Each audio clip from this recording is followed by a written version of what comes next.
Abala Tuji is still alive. His brothers, like Nambokolo, his brothers, like Bomi, they are all alive. His brothers, like Malagila, they are all alive. Wo iṣẹ́ ìwádìí ń tẹ̀síwájú ẹ jẹ́ n kọ́kọ́ kí yín káàbọ̀ sínú abala ìròyìn lónìí nínú ìdílé aláyọ̀ náà ni o tó ń kó kúrò ní Sókótó wọ́n sì ń kó lọ àgbọ̀n kankan lẹ́nu kálífẹ̀tì àgbọ̀n kankan lẹ́nu gàlólò àtàwọn tí wọ́n gbèsè hàn lẹ́yìn ó dá o nínú Abala Lerefe ibi tá a gbà yọjú náà rèé o ọ́pdẹ̀tì ńlá ó wà lórí àwọn tí ń sá lọ kúrò nílùú lánàá àti ẹ̀tún gbọ́ wọn ní àwọn ọmọ iléeṣẹ́ ológun náà ń dáàbò bò wọ́n sẹ́rí pé àrí kan àbí méjì nínú wọn lánàá nínú fọ́nrán yìí bẹ́ẹ̀ náà ni àyà ń bí mi wípé ìkan náà tún nù ọmọ iléeṣẹ́ ológun rèé pé kí ló dé tán lè dojú ìjà kọ wọn tán sì ń wo àwọn èèyàn tán kó lọ kì í mọ̀ sí ẹrù kékeré náà di ibi tán ń lọ gbogbo àwọn tán kó lọ ìyàtà wọn náà tó community 20 tí ò lè tẹ́lẹ̀ bẹ́yẹ ń bẹ̀ mọ́ àwọn akọ́lá sọ bẹ́ẹ̀ ibẹ̀ gbọ́ tí kan sọ wípé ìkànnù wọn sọ wípé Bello Tuji ò ti kú àtàwọn àbúrò rẹ̀ tí ìròyìn sì gbé lọ́jọ́ sí tán náà ti kú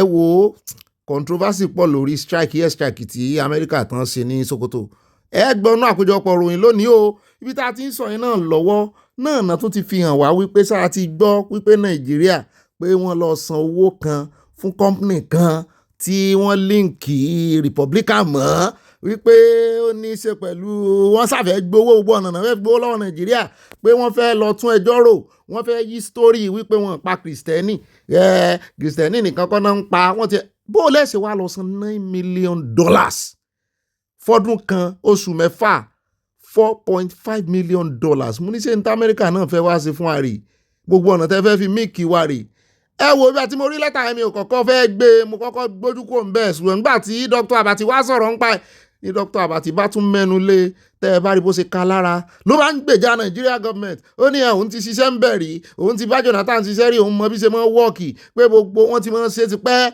pé wọ́n wá àyàn tí ó lè bá wọn sọ̀rọ̀ mo ní wá ga o ó ga gan o wọ́n ran Nàìjíríà lọ́wọ́ lóòótọ́ ṣùgbọ́n sí ọ̀nà ìwà tọ́ lóòótọ́ láti fi méèkì owó kò tí ì yé mi ni ò ṣe fẹ́ sọ̀rọ̀ lé lórí ẹ jẹ́ agbọ́rọ̀ lẹ́nu Dr. Abati àwọn èèyàn kọ́ńdẹ́ẹ̀mù wọn gan wọ́n ní owó lọ́bì kí ló ń jẹ́ lọ́bì wọ́n ní mọ̀sẹ̀ máa ń lọ́bì federal government yẹn pé kì í ṣe Amẹ́ríkà nìkan ló ti máa ń ṣe wọ́n máa ń lọ́bì Nàìjíríà náà mo ní òsì lẹ́ ń ṣe bí ẹran aṣẹ́wó anyways àyà ní kò sí tó kàn sá ti bá wa pa gbogbo àwọn agbésùmọ̀mí ṣùgbọ́n owó lọ́bì tán náà fẹ́ lọ lọ́bì kí náà fẹ́ lọ lọ́bì gan wọ́n ní pé wọ́n fẹ́ lọ lọ́bì pé kán lè yí ọ̀rọ̀ yẹn padà sódà wọ́n á lè mú orúkọ wọn kúrò nínú CPC ìyẹn country of particular concern mo ní wọn sáà ní lọ́bì pé k'Amẹ́ríkà mọ́ wàá ju àdó olóró sí àárín àwọn agbésùmọ̀mí wọn sì ní lọ́bì k'Amẹ́ríkà mọ́ ta nǹkan ogun fún Nàìjíríà wọn ni rárá àní pátákùn rẹ̀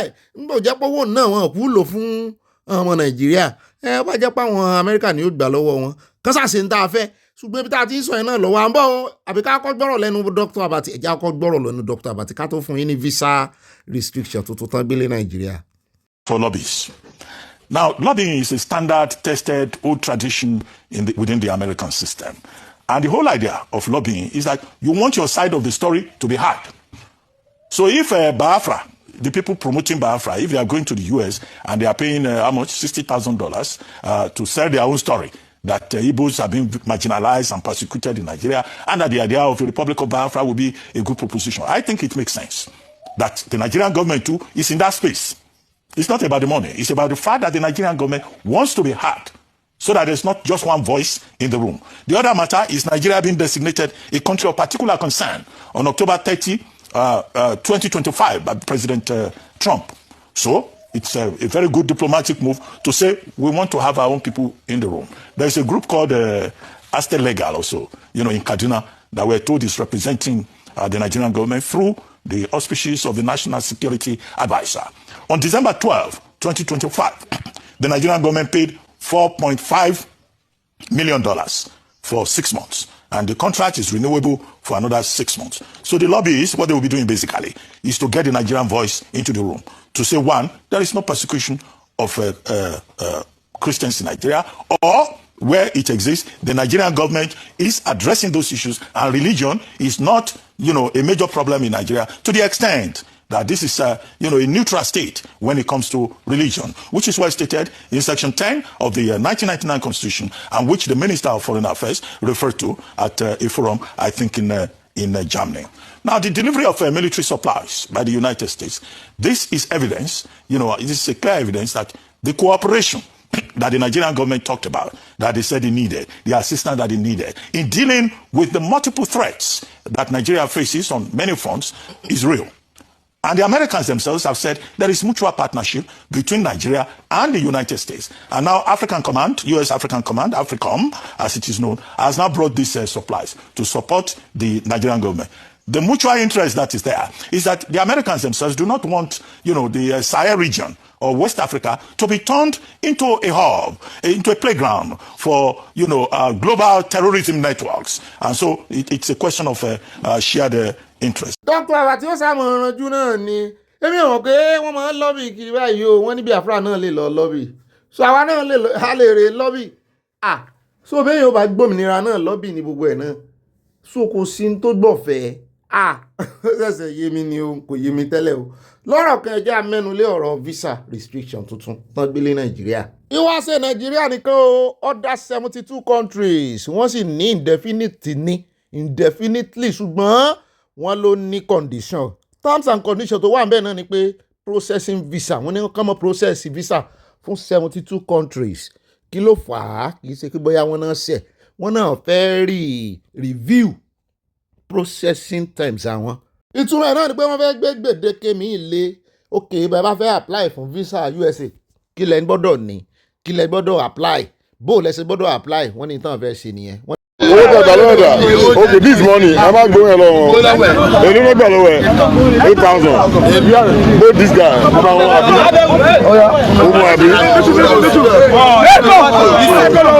tẹ́ ẹ bá mọ bí inú mi ṣe dùn sí fún ìgbésẹ̀ tí ìpínlẹ̀ Èkó ń gbé yìí lórí àwọn hoodlums lórí àwọn ọmọ burúkú tán jẹ́ kí Èkó sinmi tí wọ́n ju 1 chance lọ a lè pè ní 2 chance àbí 3 chance nítorí wọ́n ń já báàgì gbà pàápàá jùlọ àwọn tí mọ́tò wọn bá takú báyìí tàbí tán rí pé òkan rọra dúró wọ́n kàn yabù ọ́ nìyẹn tí wọ́n bá sì ti yabù ọ́ gbogbo nǹkan náà máa gbà lọ́wọ́ rẹ̀ operation àwọn ò yàtọ̀ sí tó lè kò yàtọ̀ sí ti rọ́bà gidi wọ́n ń lò bọ́n wọ́n ń lo nǹkan jà wọ́n ní wọ́n ti ń kó wọn gan báyìí wọ́n sì ń fojú wọn gbolẹ̀ gidi ní pápápá náà ń dájọ́ fún wọn ó yá àfira wọn gbanú ẹ̀wọ̀n lọ́mọ ní ẹ̀wọ̀n yìí ò lè pé wọn o torí ìmí inú wọn ṣẹ̀ tẹ̀wọ̀n dé tẹ́lẹ̀ ni ibi tẹ́ ẹ dá padà sí yẹn náà ó wù ú lọ wọ́n bá tún ti gbọ́ bùkátà wọn láàrin bóyá ọdún méjì nínú ẹ̀wọ̀n tí wọ́n bá tún tì wọ́n sí gbòòrò ayé wọ́n tún ń padà bọ̀ ni. ní ibo ní kan sí lábẹ́ bridge níbo wá ni wọ́n máa ń kọ́lé pákó ìwà àti tani ìwà àti kí lorúkọ ẹ̀ yàyà ẹjọ́ wà lẹ́jọ́ ń gbélé pákó ẹ̀yin méjì nìkan àbí àti tátúwé lẹ́jọ́ ń gbélé pákó báwo lẹ ṣe wá ń lì báwo lẹ ṣe ń jẹ báwo lẹ ṣe ń mu iṣẹ́ kọ̀ọ̀lọ́kọ̀ lẹ́ ń ṣe lọ́dẹ̀ ìbàdí ṣe ń kọ́ fi lè máa ń ṣe ok kí ló ṣẹlẹ̀ lẹ́nu kan fi arrest ní ó takú ó fẹ́ sádò mọ́tò tí mo wá gbé sí mọ́tò rẹ̀ kó wá bọ́ àbámi tí mo gbé sí mo wá gbé tí mo gbé sí mọ́tò rẹ̀ tí ó ní mọ́tò sí náà mọ́tò sí náà tó takú sí títì tó wá gbé sí láti ti ẹ̀mí gbé mọ́tò rẹ̀ tó fẹ́ sáré tí mo sáàtì ní mọ́tò rẹ̀ wá ta jáde lọ fẹ́ ní mẹkáníkì ó lè táwọn èèyàn ní mẹkáníkì ní ọ̀rọ̀ ọ̀rọ̀ sí ìtì ìlú sí ọ̀rọ̀ lọ́sọ̀ ìsáàtì lọ jáde fún ẹni ìlú mẹkáníkì sí ọ̀rọ̀ àdéhùn náà ìsáà ìdáwà náà ìsáà kú ìlú ìrìnàjò ó sọ ẹgbẹ́ sí ti ìlú mọ́tò ti nígbà ní ìgbà ìgbà ṣáájú ọ̀rọ̀ ọ̀gá ẹ̀kú ìṣe sáà ìtẹ̀sí máa ń bẹ̀rẹ̀ náà ní ṣẹ́ni mẹkáníkì sí wàhálà.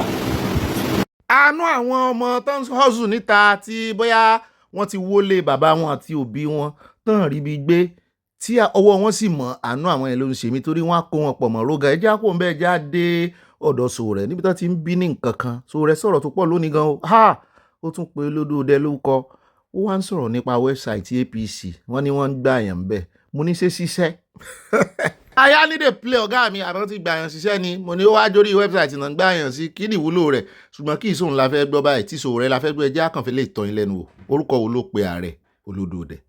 Tinubu understands the US very well. He lived there. He was there, as I've always said, as a criminal because he was selling drugs. àlè iṣẹ́ rí Sowore yìí ó ní ó gbọ́dọ̀ lẹ́rìí ó gbọ́dọ̀ lẹ́rìí àbí ṣe olórí ẹ̀dá tó pè ní kírímínà lọ́jọ́ sí táwọn àwọn DSS sì ń bá fa wàhálà lé lórí ó gbọ́dọ̀ lẹ́rìí o tún wá lánú paga ó léèyàn ń ta èlùbọ́ funfun ń ta dírọ́ọ̀gì a kò lè lùbọ́ funfun ó náà ń ta dírọ́ọ̀gì àmọ́ irú dírọ́ọ̀gì yẹn bóyá oògùn tán ló fẹ́ fọ́rí ó lè jógun ẹ̀fọ́rí. bẹ́ẹ̀ náà ló tún tanu àbùkù bábalámi ó ní kámà ẹ̀sán ló ń ké lórí manami mọ́nàmí mọ́nàtàn tán mọ́nà malami ni o à ń bọ̀ lórí ọ̀rọ̀ ti malami àti gbogbo eléyìí tó sọ lẹ́kùnrẹ́rẹ́ lórí ti olódòdẹ nínú àkójọpọ̀ ròyìn láti treat ẹ̀. ó rẹ̀ jẹ́ àbùsẹ̀ gàrà kátàrà ṣàṣàká padà sí Edo State ẹjẹ́ fún yín lọ́pdẹ̀tì lórí ibi tí ọ̀rọ̀ dádé dúró lórí protest tán kó àwọn ọmọ ọlọ́mọ sí wọ́n ní kán mọ́ rìlíìsì wọn díẹ̀díẹ̀ àwọn bọ̀ á fi hàn yín bẹ́ẹ̀ náà láàrin tán kó àwọn kan jọ ní ẹ́pọ́mà gangan mo níbo làwọn eléyìí wà tẹ́lẹ̀ làwọn eléyìí bá bẹ̀rẹ̀ sí pariwo pé kò sí báńdíìtì nílùú àwọn wo ló ń protest mo ní òṣèlú bẹ́ẹ̀ náà ní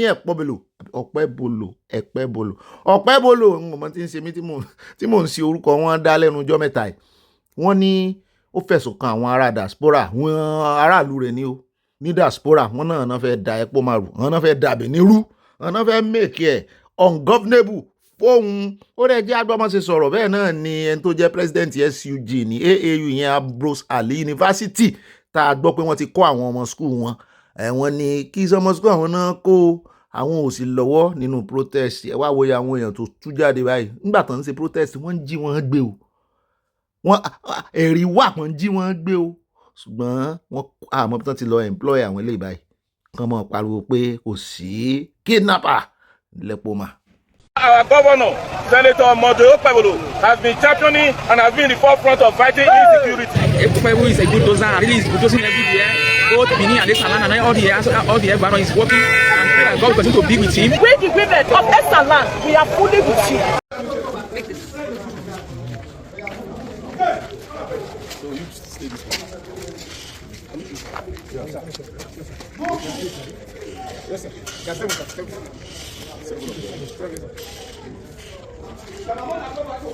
You know, one thing people need to understand is that the governor of Edo State is the governor of everybody. You know, students, some persons that tag themselves students went on rampage, and from protest it turned out to be a riot, stealing, maiming people, you know, and all that, going into even the palace of the king to steal even the weave-on of his wife, you know, steal Indomie. So that's no longer a protest. And people should understand that those same people are part of Edo State, and they will cry to the governor. And of course, he's saddled with the responsibility of securing their lives and property. So, irrespective of whose ox is God, he gave the clear instruction to the Nigerian police. And the police did their job. They did the raid, carried out the raid and all that. And at the end of the day, those that are not culpable should be released. That's the instruction of the governor. And that's what we're doing. So people should learn to know that, you know, when there are issues, we should look at the issues holistically. Because bear in mind that the governor is from Edo Central. So there's no better place that he will want to be secured, more secure than Edo Central. So my name is Osade Bamenizoje, the student union president at Abala University. Contrary to popular claims, the protest was not organized under the aegis of the student union government or the National Association of Nigerian Students. It is quite pitiable that most persons who want to link what has actually transpired to the student community. So we are here to officially debunk that students did not organize any protest. So the Edo State government want to appreciate you for no intentionality as well. Àyà ni ọ̀gá mi, ṣé lè jọ student union president lójú yín? Ṣé báyìí náà ṣe àwọn àlùtà continue yín gbà tẹ́ wà ní school rẹ̀? Mo ní àwa ò rìn ní báyìí àyà. Èmi tí mi kì í ṣe SUG president gan-an, à ń bèlè wípé àwọn tó tún wá jẹ́ SUG president láyé ìgbà tiwa. Kò sí student struggle mọ́ ní campus, kò sí mọ́. Àwọn náà máa ń gbèjà aráàlú tẹ́lẹ̀, kò sí mọ́, wọ́n ti sọ wọ́n dẹ̀dọ̀ àrìnlẹ̀. Ẹ̀ẹ́dì bọ́n ṣe mú wọn sáàrin, ṣùgbọ́n wọ́n package kìíní dáadáa o. Àwọn èèyàn wá ń bí mi pé kí ni Ọ̀pẹ́bọlò náà wá ń wá lẹ́gbẹ̀ẹ́ rẹ̀. Mo ní wọ́n jọ ń tọwọ́ wọnú àwo kan náà ni wọ́n jọ lẹ̀pọ̀ ni. Wọ́n sá ti láwọn ò mọ̀ sí ọ̀rọ̀ protest ẹjọ́ àtẹ̀síwájú kọ́mọ̀ ìgbà táìmù wá season fíìmù lọ́rọ̀ wọn. A ríran wò dáadáa, a sì fi wọ́n pa wẹ̀tẹ̀ àti wẹ̀tẹ̀wẹ̀tẹ̀. Ẹ jẹ́ adé orí ọ̀rọ̀ Portable sì wà ní àhámọ́, ṣùgbọ́n fọ́nrán kan ni mo rí kó tó di wípé wọ́n mú sọ́wọ́ níbi tó ti ń sọ̀rọ̀ nípa bàbá rẹ̀. Mo ní ó sì sọ wípé ìyá kan ní mo sáré kiri fóun láti gbà tí ìyá òun ti kú pé bàbá òun ló lè lára òun. ó sì fẹ̀sùn kan bàbá rẹ̀ wípé gbogbo bàtọ́ tí ń mú òun lágọ̀ọ́ ọlọ́pàá kò yọjú síbẹ̀ rí kò béèlì òun. Ta ni ó wà béèlì rẹ̀ báyìí? Alaja bad boss for Obasanjo. Now that woman trained me. When my mama died 13 years, the woman trained me. The woman do a lot for me. Now the woman send me go school. Oh yeah, but you do mo blow. You do daddy me dey. Daddy me wan pe woman pe oni won lo mi ni. Pe won na yan èmi lọ fi ṣòwò. Èmi tó fi ṣòwò ni mo padà tún lówó yìí o. Alaja go come dey sleep in my house. Alaja do jẹ́ pé Obasanjo máa ra gbèsè cement lọ́wọ́ wọn. Obasanjo bá tó wà president. Láti tó ti lówó ti pẹ́. Látàyè Buhari. Ìgẹ́jalè kọ́ ọ̀fọ̀dálé kọ́ oríṣiríṣi ráìsì lọ́ntà o. Ẹ̀yin bá ń sin mi wọ̀ Alájà wà mọ́ Alájà tó máa ń dúró tì mí wọ̀ wà mọ́. Dádì mi ti lé Alájà dànù gbọ́n fámìlì lọ ti lé dànù. Dádì mi nìkan ọ̀dẹ̀ lè lọ police station. Alájà ló máa ń lọ police station. Ẹ wò dádì mi lè lọ wọ́n sá lọ o. Ọ̀rọ̀ bọ́ yìí ó sì máa ń mọ́gbọ́n wálẹ̀ kọ̀ọ̀kan o. Béèyàn bá ti ní ìyàsá ó dá àwọn ẹja wá tẹ̀síwájú ọ̀dọ̀ ẹni bí rẹ̀ tó jọrú rẹ̀ náà là ń lọ.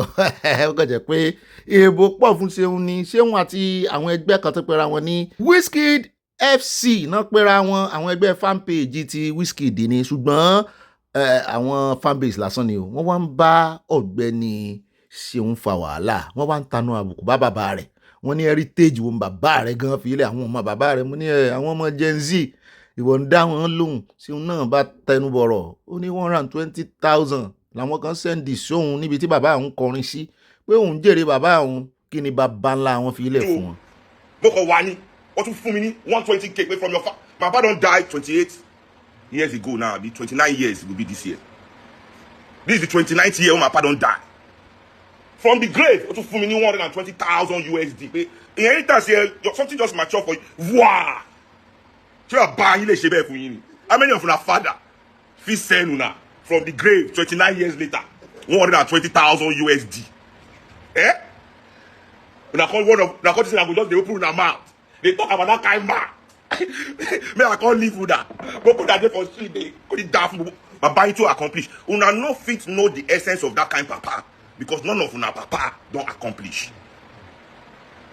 So you don't know what it means to be the child of somebody who accomplish something. And what that kind of thing mean to that family? Because you know they occur for una family. Even the so-called families, all of them, they look up to say, well, they don't accomplish. The thief ni. Thief different from accomplish. And this one don't even say money matter. You hear me? This ought to be money matter. Accomplish greatness, true greatness, true greatness. Bẹ́ẹ̀ ni Ṣeun ó káre àwọn tí bàbá ò sì fowó lẹ̀ fún wa at least bàbá wa wọ́n fowó kọ rere lẹ̀ fún wa bàbá wa lè mọ́ gbajúmọ̀ tó bẹ́ẹ̀ jù bẹ́ẹ̀ lọ ṣùgbọ́n orúkọ rere wọ́n ló sàn ju wúrà òun fàdákà lọ ẹni tí bàbá rẹ̀ ò bá rí nǹkan fi lẹ̀ fún kó jọ kó forúkọ rere lẹ̀ o bí wọn náà bá sì ti ń ṣiṣẹ́ tó ti rí bó ṣe rí òun làwa náà ń ṣe yìí. Ọmọ tó bá ní bàbá òun ò wàhálà ẹnu ẹ̀ ló náà wà yẹn ẹnu ẹ̀ ló kò sí yẹn o gbogbo àwa náà tá a wá ń gbọ́rọ̀ yẹn jọ yàtọ̀ sówó yàtọ̀ sọ́lá yàtọ̀ sí ilé àti mọ́tò àti nǹkan ọrọ̀ àti dúkìá orúkọ rere sàn ju wúrà bójó nìkan la rí fi ilẹ̀ fọmọ in fact ó pè.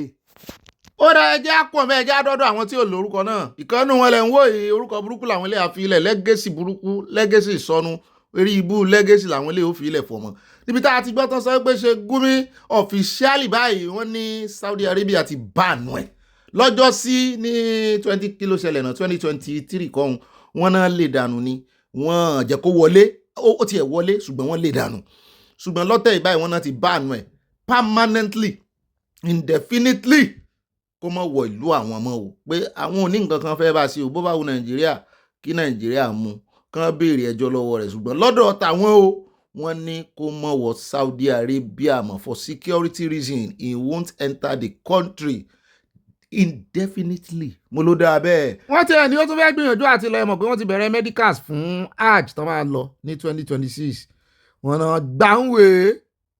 mo rò pé ara ọ̀rọ̀ rẹ̀ ló wá ká ọmọ Ìgbò bàbá ọmọ Ìgbò tí máa ń sọ̀rọ̀ lọ́ọ̀yà ni í máa ń fẹ̀ fún sọ̀rọ̀ gan-an ni ló wá ń pàrokò ránṣẹ́ sí Minister of Defence tí ààrẹ olódùrẹ́ sẹ́yìn wípé ẹjọ́ ti pọ̀ jù ẹ fi action sí i. ó ti pẹ́ tẹ́ tí ń ṣèlérí pé gbogbo àwọn agbésùmọ̀mí àtàwọn olólùfẹ́ wọn lẹ́mọ̀ fìyà jẹ ẹ tètè mọ̀ mú wọn sọ́wọ́.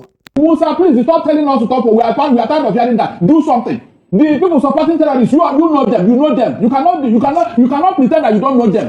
They gave you 400 men from a foreign country. Of those who sponsor terrorists, you know them. What have you done? Moses, I told everybody who cared to listen that I'm not happy with Nigerian army. They have disappointed themselves and disappointed Nigerians. all these hot wars and all that with no action. Was it not this Musa who told us that he will find out who gave the order for the security men to leave before these children were kidnapped? Up to today, what happened? Moses, what happened?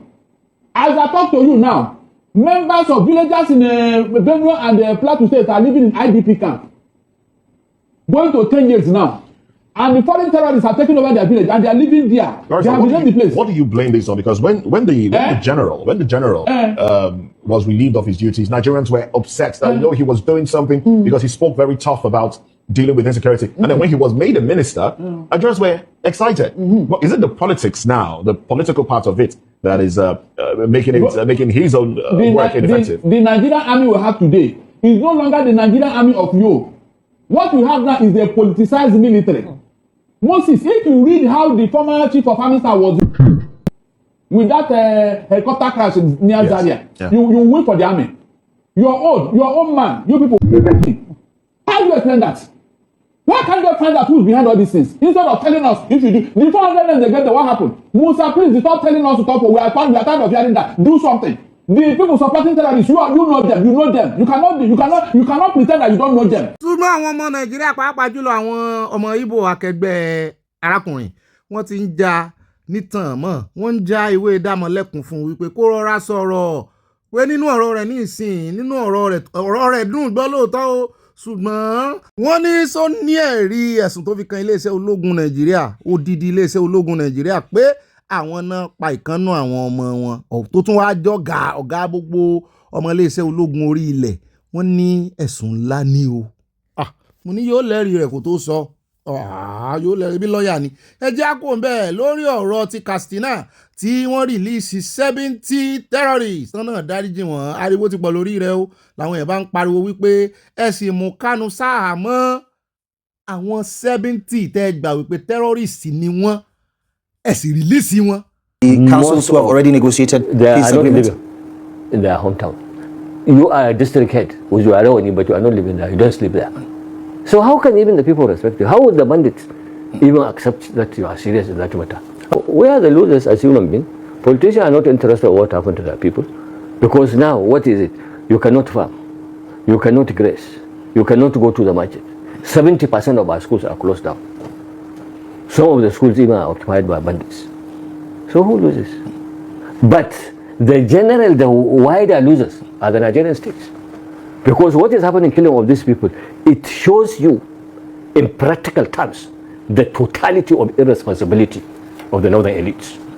Because here they are, or they come to Abuja, go to Lagos, steal money, perpetrate buildings, you see what, like Malami, 657 property. You know the craziness, what you do is even though. So meanwhile, your people are being killed basis. So I think the southern elites, who are more serious than their counterparts, because they make industry, they make something that you have shown, I have seen in your TV showing the bar charts. And I see also Ogbeni was taking of master plan. I thought, if you are making master plan for Almajiri, this is Almajiri are in the north. So when you make the budget, you surcharge the northern states. Because why should the southern people be taking care of your own problem, which you have created? So the south elites also, they have to be a little more serious to protest. When you come and make this security budget, then the security budget, 70% go to the north because of the irresponsible nature of this. This thing is a national thing. And equally, so for somebody you pay his irresponsibility, I think it doesn't make any sense. Abẹ́rí pé bàbá ọ̀rọ̀ ni arákùnrin sọ bàbá yìí ọmọ ilẹ̀ Haúsá ni o ṣùgbọ́n mi ò rò pé òun lẹ́jẹ̀ Fúlàní nínú rẹ̀ ó ní owó yín náà fẹ́ wá máa fi tọ́jú àlùmọ́jèrè àwọn náà sì fa trọ́bù sí yín lọ́rùn ẹ jẹ́ kó ń bẹ́ ibi tẹ́ ń wò yìí níbi tí ìṣẹ̀lẹ̀ ti ṣẹlẹ̀ ní 2022 ní Ọ̀wọ̀ tán ti pa àwọn Kristẹni lọ bí ilẹ̀ bí ẹni wọ́n ní wọ́n ti provide àwọn tí èèyàn wọn kú bíi mélòó kan wọ́n ti mú wọn lọ ilé ẹjọ́ wọ́n mójú ajé kò ní sọ pẹ̀lú àwọn tó lọ ṣe iṣẹ́ bí lọ́jọ́ náà wọ́n láwọn mọ̀ wọ́n àwọn tó wá pa àwọn èèyàn wọn rèé ẹ bá ìkúnrẹ́rẹ́ nú àkójọpọ̀ ìròyìn ẹjẹ́ àtẹ̀síwájú.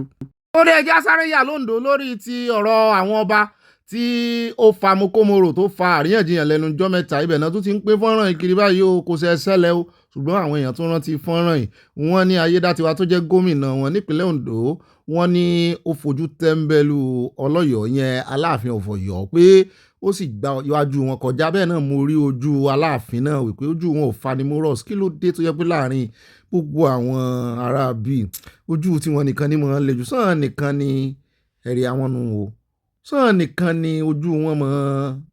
Ayálú wá ń bi mí pé ọ̀gá mi àbí kinní ni wọ́n ní àwọn tí wọ́n ìfẹ́ bá àwọn èèyàn sọ̀rọ̀ tán ìfẹ́ associate mọ́ àwọn èèyàn yẹn pé àbí introvert ó lábì introvert ni wọ́n ni mo ní àyàkù kan wá èyí tó kàn wá jáde bá a ṣe fẹ́ káwọn ọba wa mọ̀ ṣe jẹ́ àfi fọ́nrán yìí hàn àwọn èèyàn wa bó ṣe yẹ káwọn ọba mọ̀ familiarize rẹ̀ kífẹ́ wà láàrin wọn kì í ṣe gbọ́ngàn di gbogbo ẹ̀ mú. Kí ayé yóò le tó bẹ́ẹ̀ jàre àwọn tán jàjà mi mo jọ ọ lóye mi lọ̀gá rẹ lọ́jọ́ sí láàrin àwọn méjèèjì ti Ifẹ̀ àti ti Ọ̀yọ́ àwọn méjèèjì dà náà bàbá wọn tó bá yẹ àwọn ọmọ tó jọmọ ní ìsìn àwọn náà ó lọ sanfẹ ń jàjà yẹn lọ́rùn báyìí wọn ti nípàdé ara wọn lọ́rùn sàn mọ jàjà èmi ni ẹ̀gbọ́n mi làbúrò náà wọn mọ jà lọ́rùn èèyàn bá tiẹ̀ wà fẹ́ jà ibi ọ̀tọ́mọ ti yá tí wọ́n jẹ́ bàbá kan náà ọmọ ìyá kan náà ṣe mọ́ àmọ́ jàjà ti kìnní náà ta èmi náà ti rántí last born wa ni mọ́mì mi fẹ́ràn jù tí mo mọ́ bá wọn jà pé ẹ fẹ́ kan jù kan lọ ẹ fẹ́ mọ́ fọmọ wọ́ ọmọ ẹ fẹ́ mọ́ fọmọ wọ́ ọmọ ṣùgbọ́n kì í ṣe ìjà afẹ́ ni a fẹ́ràn ara wa kò lè lọ bó bá lọ lórí ọ̀sẹ̀ kan báyìí àti mọ́ mí ìṣe ẹ̀. bí ó bá ṣe báyìí bẹ́ẹ̀ ni gbogbo Yorùbá ṣe ní Ifẹ̀ gbogbo ṣàlàyé ló wà. díẹ̀ náà dàrí kó bá wà nínú à ń lò ó.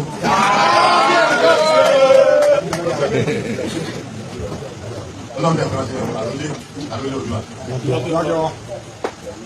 kí ni ká máa tọ́jú gbogbo wa ọlọ́run bẹ̀rẹ̀ ṣe bẹ́ẹ̀. kábíyèsí ìfọ́pọ̀ lọ́wọ́ yín ojúfẹ́ tí wọ́n máa sẹ́yìn lórí wa. Ó dá alákòótán ara nínú Abala Lerefe jáde agbo òṣèré kan gbajúgbajà onífújì ni wọ́n bàbá dáadáa ni ìyẹn Àyùbá bàbá wa Àyùbá tá mọ̀ sí Bọ́ǹsúè Ọgbẹ́ni ẹ̀rántí rẹ̀ ẹ̀rántí ọ̀gbẹ́ni tó fẹ́ wá náwó owó gidi lẹ́rù pé wá náwó ó ń jọba ẹni pé ó ṣe wọnú òwò yìí ni o ó ṣe dá òwò yìí sílẹ̀ ni o $5 naira ni kó kiri tí lọ ná fáwọn èèyàn ó náwó fún bọ̀dà Ayéfẹ́lẹ́ olónáwó fún bọ̀dà Ayéfẹ́lẹ́ o ó jọ bí ẹni pé àwọn olórin yìí mọ̀ dáadáa Bọ́ǹsúè náà ti ń rẹ́rìn Àyùbá ti ń fi pawọ́ ẹ̀dẹ́ ló bá tún bu kékeré nínú $5 naira bọ́ńdù tó gbé dání ló bá pè kan nínú àwọn ọmọ ẹ̀yìn àwọn elégbè Bọ́ǹsúè ló bá ní kó wá gbà kó kán pín láàrin ẹ̀wọ̀n wo ó ní kán gbà kán pín láàrin àwọn $5 naira ni ó tún kà 3 4 5 ẹ̀rí ó ní kí gbogbo wọn pín ọmọ akẹ́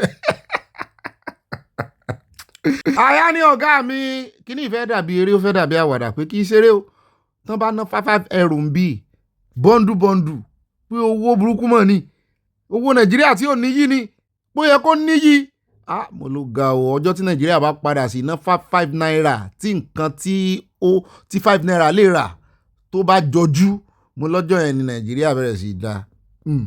Ó dá àwọn ẹmọ́ bínú ilé ìlà fi parí ẹ̀ kì í ṣe ti ẹ̀kan yẹn ilé ìlà fi parí ẹ̀ ẹ jẹ́ adé zamfara ẹ kọ́kọ́ kí àwọn ọmọ iléeṣẹ́ ológun àtọlọ́pàá àti JTF ẹ kí wọn kú oríire congratulation ní jẹ́ bẹ́ẹ̀ bọ́n bá ṣe dáadáa ẹ jẹ́ ká sọ wọ́n pa gbogbo àwọn tó ń lé ambush fún pátápátá náà pa náà bandit àwọn agbésùmọ̀mí wọ́n ní àwọn náà ní intelligence kọ́tì àwọn vigilante ní zamfara wọ́n náà gangan náà sálábàpàdé àwọn agbésùmọ̀mí yìí wọ́n náà pọ̀ nínú mọ́tò wọn àwọn tó wà lórí ọ̀kadà wọ́n bá dáná yá wọn ẹsẹ̀ ògbèjì náà ti pàdé wọn wọ́n ní wọn fura wọn ti ẹ̀sìn lójú fò rárá wọ́n pa gbogbo wọn kò sí kankan tó escape kì í ṣe pé bóyá wọ́n arrest àwọn kan wọ́n pa wọn gbùm wọ́n ní kì í sì ṣe pé bóyá àwọn yẹn dojú ìjà kọ wọn wọ́n láì àwọn ológun ló ambush wọn torí wọ́n mọ̀ àwọn yẹn ò mọ̀ ẹ mọ̀ pàwọn náà ti ambush àwọn ọmọ ológun tipẹ́tipẹ́ wọ́n láwọn ológun náà pẹ̀lú intelligence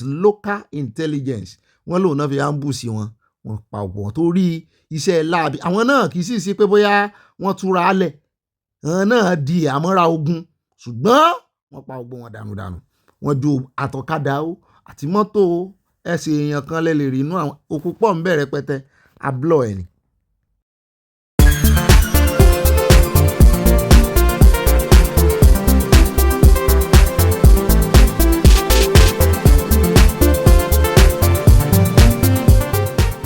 ẹ jẹ́ ká múra sí iṣẹ́ wa. Ẹ jẹ́ ká múra sí iṣẹ́ wa. Iṣẹ́ o, ó tọ́ o, ká múra síṣẹ́ wa nítorí iṣẹ́ la fi ń dẹni gíga. Bá ò bá rẹ́ni gbọ́kànlé ọ̀rẹ́ mi kó yá tẹra mọ́ṣẹ́. Àní bá ò bá rẹ́ni fẹ̀yìntì ó tọ́ ká múra síṣẹ́. Bàbá rẹ lè lówó lọ́wọ́ bí o bá gbójúlé wọn. Ó tẹ́tán mo sọ fún ẹ. Màmá rẹ lè lẹ́sìn lẹ́ẹ̀kan o ṣùgbọ́n bó bá gbójúlé wọn. Ó tẹ́tán o mo sọ fún ẹ. Bó bá gbójúlé wọn agbójúlógún. Ó tẹ́tán o, ó tẹ́tán tó bá gbójúlé wọn. Ó tẹ́tán mo sọ fún ẹ. Ìyà ń bọ̀ fún ọmọ tí ó gbọ́n o. Ẹkún bẹ fún ọmọ tí ń sá kiri. Ẹ jẹ́ ká múra sí iṣẹ́ wa. Ẹ jẹ́ ká múra sí iṣẹ́ wa. Iṣẹ́ o, ó tọ́ o, ká múra sí iṣẹ́ o. Ká tẹpá mọ́ṣẹ́ wa. Bàbá rẹ lè lówó lọ́wọ́ kíyá rẹ lẹ́sìn lè kan. Bàbá rẹ lè lówó lọ́wọ́ kó kọ́lé mọ́lé kíyá rẹ lẹ́sìn lè kan. Bó bá gbójúlé wọn. Ó tẹ́tán o, ó tẹ́tán. Bó bá gbójúlé wọn. Ó tẹ́tán mo sọ fún ọ. Ẹ jẹ́ ká múra sí iṣẹ́ wa. Ẹ jẹ́ ká múra sí iṣẹ́ wa. Iṣẹ́ lóògùn iṣẹ́ la fi ń dẹni gíga. Báwo bá rẹ́ni fẹ̀yìntì bí ọ̀lẹ làárí. Báwo rẹ́ni gbẹ́kẹ̀lé àtẹ̀ramọ́ṣẹ́ ẹni gbogbo alámọ̀. Ẹ mọ̀ jẹ́ waste time wa. Orin ìdùn mọ́ mi ṣá olóhùn ìsàlẹ̀ yẹn gan mo wá láìkì jù àbí kílẹ̀ kófìrí. Iṣẹ́ lóògùn sí àwọn bàbá wa ti fi kọrin. Àwọn kan wà wọ́n gbójúlógún. Agbójúlógún sì rèé ó fi ra ẹ̀fọ́ sí ìta. Orin mo fi kí n káàbọ̀ sínú ìdílé aláyọ̀. Ojúmọ́ kan àrà kan èdè kan adúpẹ́ lọ́wọ́ Ọlọ́run kì í ṣàwa náà o. Ọlọ́run ní ń bá wa ṣe o. Ó ti gba ìṣe wa ṣe àwa ti yọ̀lẹ̀. Sọ́lọ̀ ńlọ́run yìí bá yọ̀lẹ̀ sọ́lọ̀ ńlọ́run yìí náà rèé o. Ibà fayọ̀kọ́ọ̀tì ibà ẹ̀yà pè kọ́tì màámi. Adúpẹ́ lọ́wọ́ Ọlọ́run ibà chapter by chapter kọ́tì bá mi more Adéyẹmọ gbogbo ilẹ̀ ń contribute ẹnìkan ìjáwàdé ọmọdé gbọ́n àgbàgbọ́n láì dálẹ̀ ìfẹ́. Adúpẹ́ lọ́wọ́ Ọlọ́run o. Àwa dáwọ́ ọpẹ́ yìí padà sọ́dọ̀ Elédùà ọba mi òkè gbọ́nrin òkè. Ọba tó dá òkè àti ilẹ̀ẹ́lẹ̀ òkè gbọ́nrin òkè. Ọba tó ṣẹ̀dá ohun gbogbo ẹni òkè gbọ́nrin òkè. Ọlọ́run tí ò lè wálẹ̀ láìláì ẹni òkè gbọ́nrin òkè.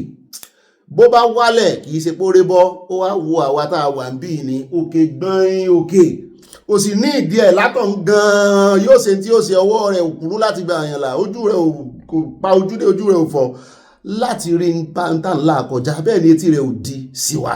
Ó ń gbóhùn wa ìṣẹ́ wa ló mú arìnrìn jìnsọ̀ lọ́hùn ẹja máa fi gbogbo ìgbà tún ìwà wa ká máa yẹra wa wò ká máa dúró síwájú mírọ̀ ìwà ni o.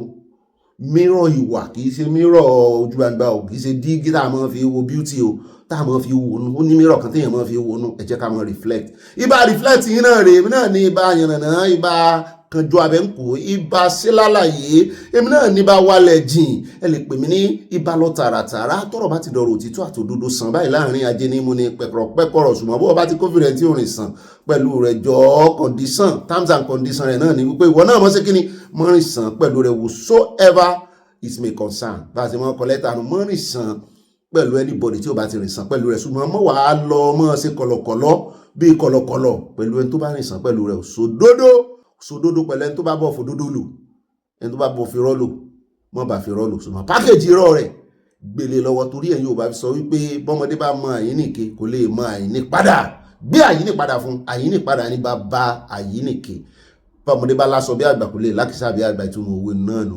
Ẹ lè pè mí ní ibà rìn gínigíní tí kò míyàn tí kò yù rìn gínigíní ibà confam ẹ̀kọ́ tó sẹ́ndì ẹ̀mọ́ bá sẹ́ndì ìròyìn fókàn náà gbogbo àwíjàre wa gbogbo ẹjọ́ wa bá a ṣe ń wá justice ká fẹ́ kìlù dá ká fẹ́ gbòmìnira àwa ò fi irọ́ àfikún o irọ́ o ní ìbọn fi rọ bá ṣe mistake sẹ́ndì tí ò rí tàbí tán confam padà wá a wà sọ pa ṣe mistake níbi tá a ti ṣe náà láwà sọ àìjẹ́ ó lọ àìjẹ́ kí atẹ́gùn fẹ́ sí torí bọ́ bá lọ bọ́ bá máa padà wá yóò dirú dìgbà ni. Ẹ lè pè mí ní ibà àlẹ́jẹ́lì ibà ìpọ̀tẹ́lì gbogbo tẹ́ ẹ bá gbọ́ lórí ìkànnì kí ni àlẹ́jẹ́lì gbogbo oyè ló mú mi ní ìwàsá gbogbo oyè tẹ́ fi mí jẹ mọ̀gbọ́n wa ibà àlẹ́jẹ́lì ibà ìpọ̀tẹ́lì àwọn òtẹ́nu àbùkù báyọ̀ kan àtọ́ba àtijọ́yè àtọmọlẹ́yìn àtolórí àtẹlẹ́mù à ń pàkíyèsí ara wa sí ni ó gbọ́rọ̀ tá a sì sọ lórí ìtọ́ba náà sẹ́ẹ̀rí káàbù ọba láyéláyé a ní ìgbà kan sọ̀rọ̀ àlùfàǹsà sọ́ba àwọn èèyàn ń sọ ọ̀rọ̀ kùbákùngbé ń gbòòrò ayé àwọn ọba méjèèjì ọba ni wọ́n o gbogbo ọba ńlẹ̀ Yorùbá gbogbo wọn sì ní káwọn ṣe kí ni ká mọ̀ ọ̀rọ̀ ọkùn fún gbogbo wọn pátápátá láàmọ̀ júbà fún ẹjọ́ bàbá ń pàkíyèsí wọn sí ó ní bọ́ sí mọ́ pàkíyèsí àgbàlagbà sí nǹkan o káà náà bá mọ́ torí gbogbo ẹ̀ ẹjẹ́ á fi ẹ̀kọ́ Yorùbá tá a kọ́ ẹjẹ́ á mọ̀ fi pàkíyèsí wọn sí ẹ bá fẹ́ sọ fún ẹni tó nígbèraga kó nígbèraga ẹ̀yin náà wọ́n fi gbèraga sọ fún ẹ bẹ́ báyàn wí ẹ bẹ́ yọ ìpín ojú rẹ̀ ẹ̀yin náà sì kópin irú ìpín náà lẹ́kọ́ sójú wọ́n fi ẹ̀hún bẹ́ẹ̀ bá fi ìgbéraga bá onígbèraga sọ̀rọ̀ kó lè gbọ́ yín láíláí nǹkan kan náà lẹ́yìn méjèèjì ẹjẹ́ á fẹ̀rọ̀ wẹ̀lẹ̀ kébò sí ká fi àkíyèsí ní ká pe àwọn ọba ìsìn tá a fẹ́ bàbá wa wá dé gbàgbára lẹ̀ èèyàn yìí gbéra rẹ̀ ga Ọlọ́run ni mo gbé èèyàn ga tó ti yé báwọn ṣẹ́ẹ̀sì rí gbogbo àwọn tí ń pariwo orí àpèrè lẹ́fí ṣe skills ẹjẹ́ á kúrò lórí ọ̀rọ̀ tọba Ọ̀yọ́ àti ti ọba Ìbàdàn gan ní ìsìn tí rí àwọn ọba tán ni wọ́n ń ká oògùn olóró mọ́ lọ́wọ́ ẹ má dáa kó èèyàn kankan o láìkẹ́ o ẹ mọ́ pè mí sí nǹkan kan àwọn ọba tán fi oògùn olóró ṣe kinní tán èmi nǹkan ń wégbó ṣé n tó dáa ni ṣé tọ́ba bá wá ṣe tí ò dáa ní ìsìn ká mọ̀ fi orí àpèrè ká mọ̀ fi cover ẹ̀ orí àpèrè ni èèyàn jù yàn lọ ẹ̀ ń forí àpèrè cover ẹ mọ̀ já sí bẹ́ẹ̀ o ìka tó bá tọ́ sí mú la fi rò mú bá ó bà kí àgbàlagbà gan bí ó bà kí àgbàlagbà òun ló ba lórí gbogbo wa lóòótọ́ ṣùgbọ́n kò ní bẹ̀rẹ̀ kò ní dọ̀bálẹ̀ kò ní tẹ́ o ṣùgbọ́n yóò àpọ̀nlé yóò bá ló lápọ̀nlé torí ẹ̀nà ṣe máa ń sọ fún àwọn gbogbo nǹkan la ní kíkí fún ẹ pẹ̀lẹ́ ẹ rọ̀ wá ẹ ǹlẹ́ ẹ kú oko ẹ kú ọ̀nà ẹ kú ilé ẹ kú àná ẹ kú jẹta ẹ kú èsìn ẹ kú gbogbo nǹkan la ní kíkí fún kí ló wá dé so àwọn pàkíyèsí anybody tó bá ta bá ti rí pé gàlìgàlì ń pọ̀jù á pàkíyèsí wọn sí kàn náà rọ̀ kàn dẹ̀ lẹ́nujọ́ wo síjọ́ wo kò tí ì pọ̀dún kan ṣùgbọ́n pé bá ọ̀rọ̀ àlùfàǹsá ọ̀rọ̀ falafala lẹ́nu wa irọ́ pé sùn wà ní pàkíyèsí wọn sí yẹn á pàkíyèsí wa ní ṣe kíni fún kíni tálẹ̀ ń forí àpèrè ìdẹ́rùbà ayé àtijọ́ mọ̀ ìjà abẹ́ ẹ̀ mọ̀ pé ọ̀làjú ti dé wọ́n máa ń gbé ọba lọ abẹ́ ẹ̀gbọ́n tó lúwo sọ lọ́jọ́ sí pé wọ́n ń gbé ọba tó bá lọ jà sọ̀rọ̀ ọ̀lẹ̀ ní ìsìn wọ́n ń wọ́ bá ń lẹ̀ o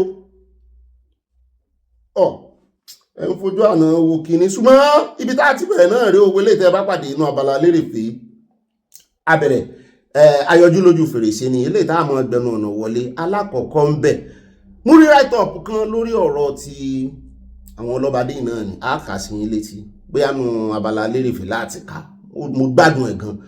Alákọ̀ọ́kọ́ nù ròyìn tòní á dé ọ̀dọ̀ agbẹnusọ ọlọ́pàá Nàìjíríà níbi tí ó ti gàùn sí máìkì ó fún wa ní update lórí tó ṣẹlẹ̀ ní Ọbàjánà bẹ́ẹ̀ náà ló ń rọ àwọn Nàìjíríà pẹ̀lú gbogbo tí ń ṣẹlẹ̀ ní Àbújá one chance mo ní àgbà kan Èkó mi ò rò pé one chance wà lẹ́kọ̀ọ́ mọ́ ẹkún sẹ́rìn ṣùgbọ́n ó gbilẹ̀ nígbà kan o gbogbo ilẹ̀ Yorùbá kan ló ti gbilẹ̀ nígbà kan ṣùgbọ́n lọ́wọ́ ìyá Àbújá gan náà wá sodo sí bóyá bẹ̀ ní ẹ̀kọ́ta wọn wà agbẹnusọ iléeṣẹ́ ọlọ́pàá fún gbogbo Nàìjíríà ló wá ń sọ̀rọ̀ ó ní kẹ́yìn ọmọ Nàìjíríà náà ó ní ẹ jọ̀ọ́ ẹ má struggle pẹ̀lú criminal tẹ́ ẹ bá ti kófìrí pé criminal nìyàn tàbí tẹ́ ẹ wọ one chance ó ní ẹ má struggle pẹ̀lú wọn ẹ má ní o gbé báàgì ẹ wá gbé báàgì ẹ fún wọn mo bàn struggle wọn náà ti woman yẹn jábọ́ ní ọwọ́ ti tẹ àwọn tó pa woman tán pa l'Àbújá yẹn amúfọ́nrán ẹ̀wà fún yín last week. Bẹ́ẹ̀ náà ni wọ́n tún gbà wá yànjú, wọ́n á bi wọ́n léèrè wípé strike tí USA wá strike ní Kaduna àní Sokoto. Wọ́n ní orin táwọn ará Sokoto ń kọ ni wípé ó náà mi kó dùn mí tí sáà tó ṣẹ̀ṣẹ̀ dé wípé USA tó ṣẹ̀ṣẹ̀ dé tán ju àdó olóró pé kò dá nǹkan kan lára àwọn báńdíìtì. Àwọn expect kí agbẹnusọ iléeṣẹ́ ọlọ́pàá sọ fún ẹ bá rí tán fi dá lóhùn. À ń bọ̀ bẹ́ẹ̀ lónìí náà ni kò ní dọ́là tí ó wà mú wa dé Sokoto padà. Gbogbo àwọn tẹ́ẹ̀rí tán sá lọ lánàá yẹn wọ́n ti ṣe àlàyé ẹ̀ fún wa o. Wọ́n ní mi ìsálọ nìjẹ́ nú wọn. Wọ́n ní lóòótọ́ ni o, wọ́n láwọn báńdíìtì ló lé wọn. Wọ́n ní Túrújí Bello mo wá wò báyìí pé ṣé bí kíní jáde lọ́jọ́ sí ta ló jáde nú wọn náà? Ṣé ìṣe Galadima kọ Ahmed Baba àbí ìkànnù wọn jáde báyìí, Gololo náà jáde, ṣùgbọ́n ìkànnù wọn tó ní láárí ju Gololo lọ. Ẹni mọ́ lo language yẹn Gololo tó ní láárí ìkànnù wọn tó ní láárí ju Gololo lọ. Ó sọ fún wa ó ní wọ́n kàn lọ waste àdó olóró wọn ni, kò bá àyàn kankan. Wọ́n tún fi bọ́ sí ń sàáhàn wá. Wọ́n ní kò tiẹ̀ sí bandit ní, wọ́n ní kò sí agbésùnmọ̀, kò sí bandit ní Sokoto, pé kì í ṣe bẹ̀lú ẹ̀kan ti bẹ̀rẹ̀. Ibi táwọn expect pé wọ́n máa jù sí gan kọ́ náà jù sí. Àwọn wo làwọn ará Sokoto ìwà ń sá fún? À ń bọ̀ ń bẹ́ gbogbo update àwọn mobile wà fún yín. Bá kò ń bẹ́ àyà ní ọ̀dọ̀ ìjọba ìpínlẹ̀ Èkó lórí demolition tán carry out lánàá ní Makoko. Wọ́n náà arrest ìkànnú àwọn olórí ọ̀dọ́ wọn ń bẹ̀ tí yẹn yarí tó sọ pé wọ́n ní demolish ilé ìhun. Wọ́n náà ti gbé lọ sí ilé ẹjọ́, yóò fojú ba ilé ẹjọ́ pápá náà fẹ́ ṣe mú ní ilé ìná agbára. Ṣùgbọ́n bí a ti ń sọ yún lọ́wọ́ náà níjọba ìpínlẹ̀ Èkó ti wá ń sọ wípé mọ́dà gbogbo àwọn tó wá sọ̀rọ̀ lánàá lóhùn àwọn fún wọn notice kílẹ̀ wá fún wọn bọ́ mbẹ́ lónìí ni kò ní dọ́là. Àwa ti bẹ̀ yà sí Ẹdó Èkó dá Ẹdó lórí update ti àwọn tó ṣèwọ́de. A bá rí student union, olórí student union wọn ní Ambrose Ali University. Mo bá wọ ẹgbẹ́ rẹ̀ mo bá rọpẹ́ ọpẹ́ bolùkọ́ ni mo ń wò ìyẹn bá ń wò dáadáa. Náà bá wá deny pé àwọn ọmọ school àwọn kọ́ ló ṣèwọ́de òun ni à ń retí pẹ́ sí náà. Àìrè ṣùgbọ́n a fún yín update lórí bí wọ́n ṣe wá tú àwọn ọmọ ilẹ̀ 52 tàn kó. Mo rò wípé wọ́n ti bá ọ̀pẹ́ bolù sọ̀rọ̀ níbi tó ti ń gbọ́. A fún yín update ẹ̀, a fẹ́ lójú díẹ̀ sí. Bàbá ti wá kó ń bẹ̀ tán, a wà yà ní ọ̀dọ̀ ìròyìn kan tá a mẹ́nubà lánàá tá a ráàyè mú wá fún yín. Ìkànnú àwọn ọmọlẹ́gbìmọ̀ aṣòfin ṣùgbọ́n tó jẹ́ ọmọ ẹgbẹ́ PDP ní Ọ̀ṣun tó send open letter sí ààrẹ olódòdè fọ́nrán rẹ̀ wá a mú wá fún yín nítorí lórí ọ̀rọ̀ local government autonomy ni wọ́n ń ròyìn tí ń ṣẹlẹ̀ lọ́ṣun state. Wọ́n ní APC ò jẹ́ kógun omi, wọ́n jẹ́ káwọn tí òfin fààyè gbà pé kán rúlu local government, wọ́n jẹ́ kán rúlu local government. Jurisdiction ilé sì ni a ti ń kẹsàn-án ròde ààrẹ olódòdè jurisdiction yín rèé mójútó. À ń bọ̀ ń bẹ̀ lónìí náà ni kò ní dọ́là. Bàbá kò ń bẹ̀ tán á wà yà lọ́dọ̀ arákùnrin tá a gbé lánàá táwọn rẹ̀ lẹ́mọ̀lẹ́ yìí ó tún ti gba kinní lọ, ó ti gba Arise TV lọ. Ó wá ń sọ̀rọ̀ nípa impact strike ní northern Nigeria pàápàá jùlọ ti Sokoto àti gbogbo eléyìí tá à ń gbọ́. Wọ́n ń pa àwọn ará bíi gan o, wọ́n ń pa wọ́n gan o lẹ́nu ọjọ́ mẹ́ta yìí. Ẹ jẹ́ á dúpẹ́ lọ́wọ́ Ọlọ́run ká gbóríyìn fún USA ọpẹ́lọpẹ́ wọ́n pa wọ́n gan ṣùgbọ́n wọ́n ń flush wọ inú Yorùbá land. Torí ẹ̀wọ̀n tó ṣẹlẹ̀ lánàá àwọn Àmọ̀tẹ́kùn wá ń ṣe bí wọ́n ń fọwọ́ gbẹ̀fẹ̀ mú wọ́n bá sì tún mú wọn tán náà wọ́n á láwọn tún máa dá wọn padà ní wọ́n máa dá wọn padà ní tiwọn ni. Ẹ dá mọ́tò tírélà dúró jẹ́ àwọnú mọ́tò rẹ̀ akófìrí pé nǹkan ogun lẹ kó wá ayé ti lé ẹ̀kan lè dédé máa bọ̀ kẹ́ ẹ kóra yín sí tírélà. Eléyìí tá a fi bẹ̀rẹ̀ Abala Lerefe ìròyìn àná. Bàbá mi kan gbajúmọ̀ ẹ mọ̀ dáadáa, bàbá mi Yẹmí Sódì mú ọ̀nà fi fọ́nrán yẹn ránṣẹ́ sí mi. Ọ̀nà yà wọ́n máa ń ya ẹ bá ti rí àwọn fọ́nrán àwọn tán máa ń yàgbẹ́ sí orí bíríìjì tán bá ti ń travel wọ́n bá ti ń lọ tán bọ̀ wọ́n máa ń ya àwọn kinní yẹn. Yẹmí Sódì mú ló fi ránṣẹ́ sí mi. Bàbá mi dáadáa. So kì í ṣe pé kì í ṣe random video. Wọ́n ṣe wọlé sí Èkó lánàá ní alákọ̀ọ́kọ́ tẹ́ kọ́ rí yẹn ká tó wá lọ sí Àkúrẹ́. À ń bọ̀ ń bẹ́ o, a sọ púpọ̀ lọ́rẹ́ àgbèmá yẹn wa yóò sọ̀rọ̀ nípa insecurity.